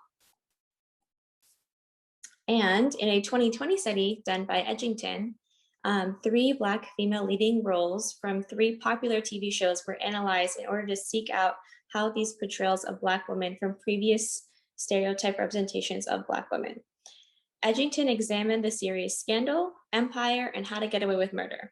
In their research, they used a sample size of 7 episodes from those series, which followed a survey that asked questions regarding the actresses' sexual behavior, age, skin tone, and temperament, and perceived aggressiveness. This study examined how Black creatives involved in the creation of these shows reflect how Black creatives producing the media actually combats against these negative stereotypes of Black women. In their 2014 book, authors Goldman, Hobson, and Ford examined the media representation of Black female role models. As with previous researchers, these authors questioned the use of reality television stars as role models for Black women. The basis of their argument being that due to the lack of past representation for Black women, that the current individuals being pushed to the forefront of media via magazine covers and such should be analyzed in terms of being positive or negative representations of Black women.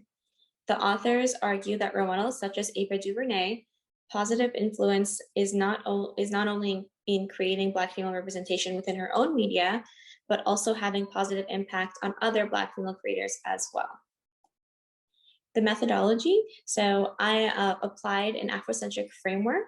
The research will focus on how Black creators center the Black experience in their work, specifically focusing on Black female creators. The Afrocentric framework pushes for the advancement of African people in every sector of society. My research will specifically be placing narratives of Black women at the center. Black women have been dehumanized in media through dangerous negative stereotypes.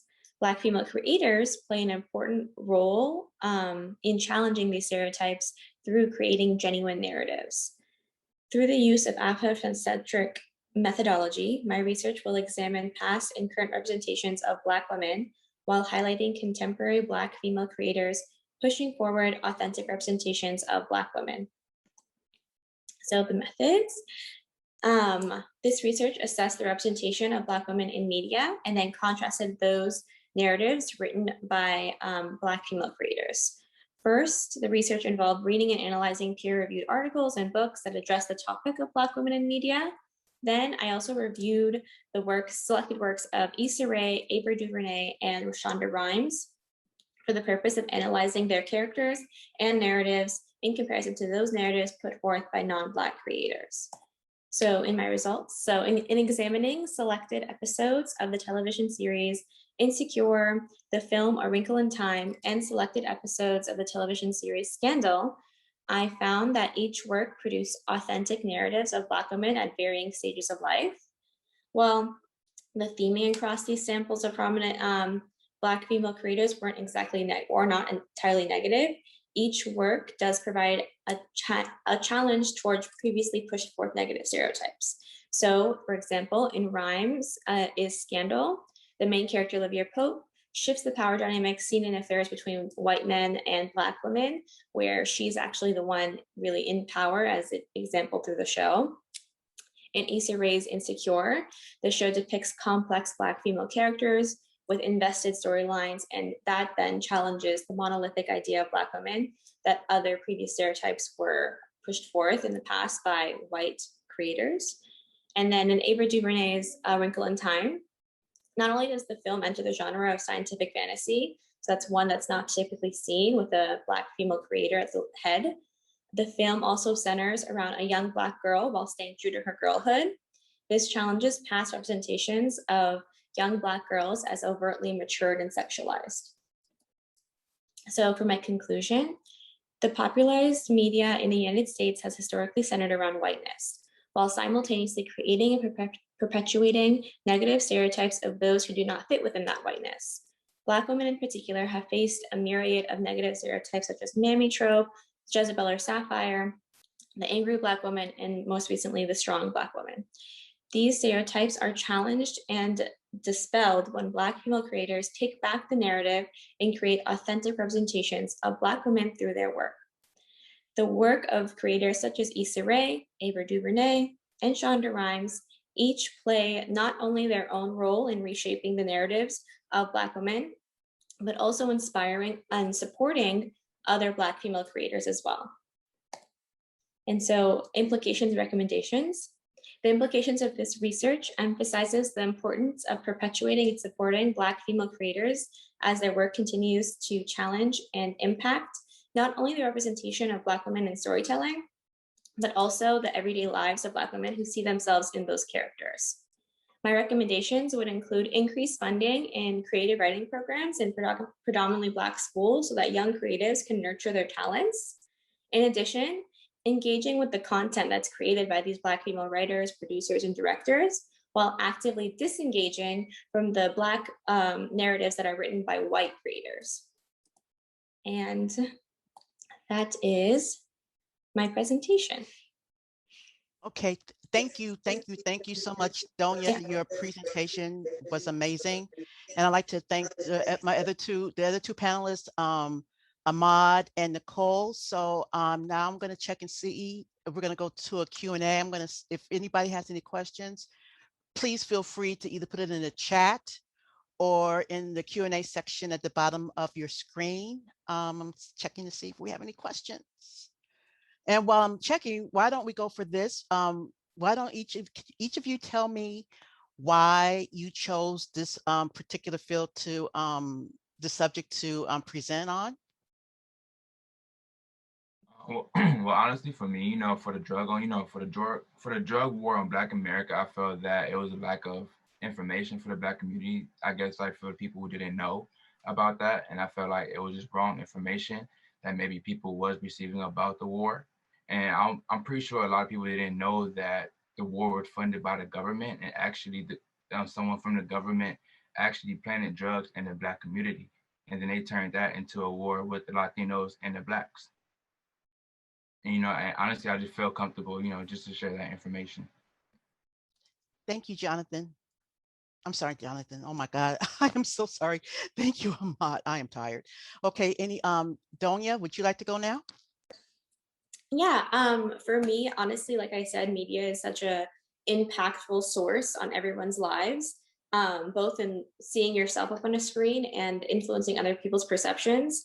And I think it's just so important that we make sure that we support Black creators, especially Black female creators, because for me, like personally, like I have seen, like when I watch Insecure, I watch it with my mom, and like she doesn't see, obviously, like all her perceptions of like Black women have been influenced by like the mass media and news that is mostly white. So when she sees those shows, it kind of shifts her perspective a bit, and it reaches audiences that it wouldn't normally reach when you can put something on a big screen or even the small screen and influence someone who doesn't necessarily even know about like someone else's culture in a way that is authentically presented and not inauthentically presented by someone who is white and has no idea what it's like, And so it really helps to combat those. So that's why I wanted to talk about that.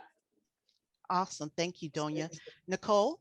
Hey, I feel like what geared me into liking this topic that I presented is more so experience-wise, because I've heard so much from people saying that Black people are ghetto or they're poverty struck or any of the negative connotations that come with Black people from media. And I feel like for people to literally have African American individuals that are not even famous that supply a good inspiration to people that exist and they still don't recognize that and see that Black people are the connotation that we get from media, it sucks. And I feel like that's where we can start to let people know that Black people are not this bad portrayance that people are making us. So yeah. Okay, so I do actually have a question.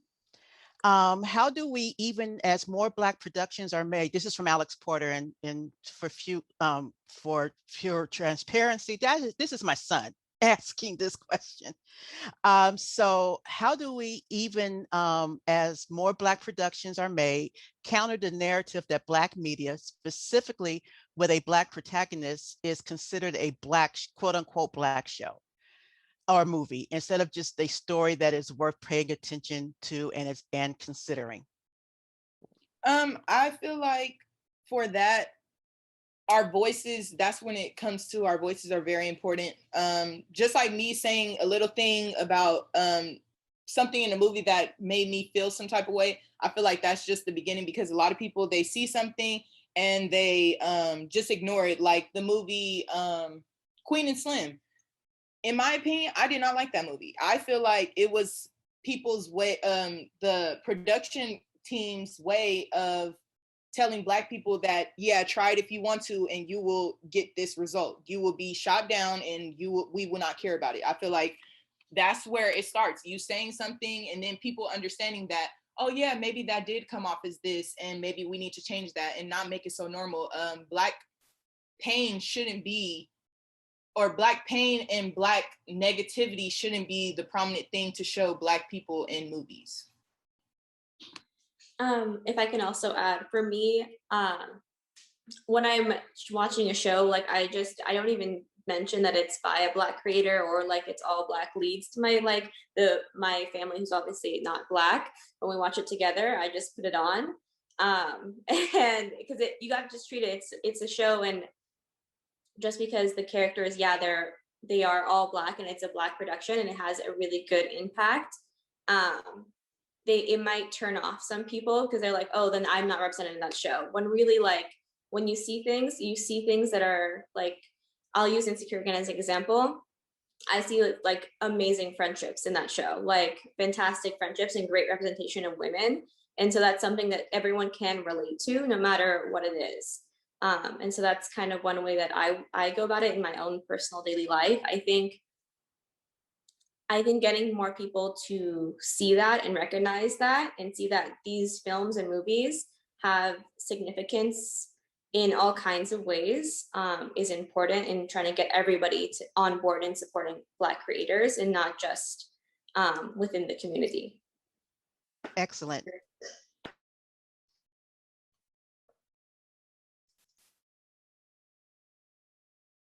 Ahmed, do you have anything to add?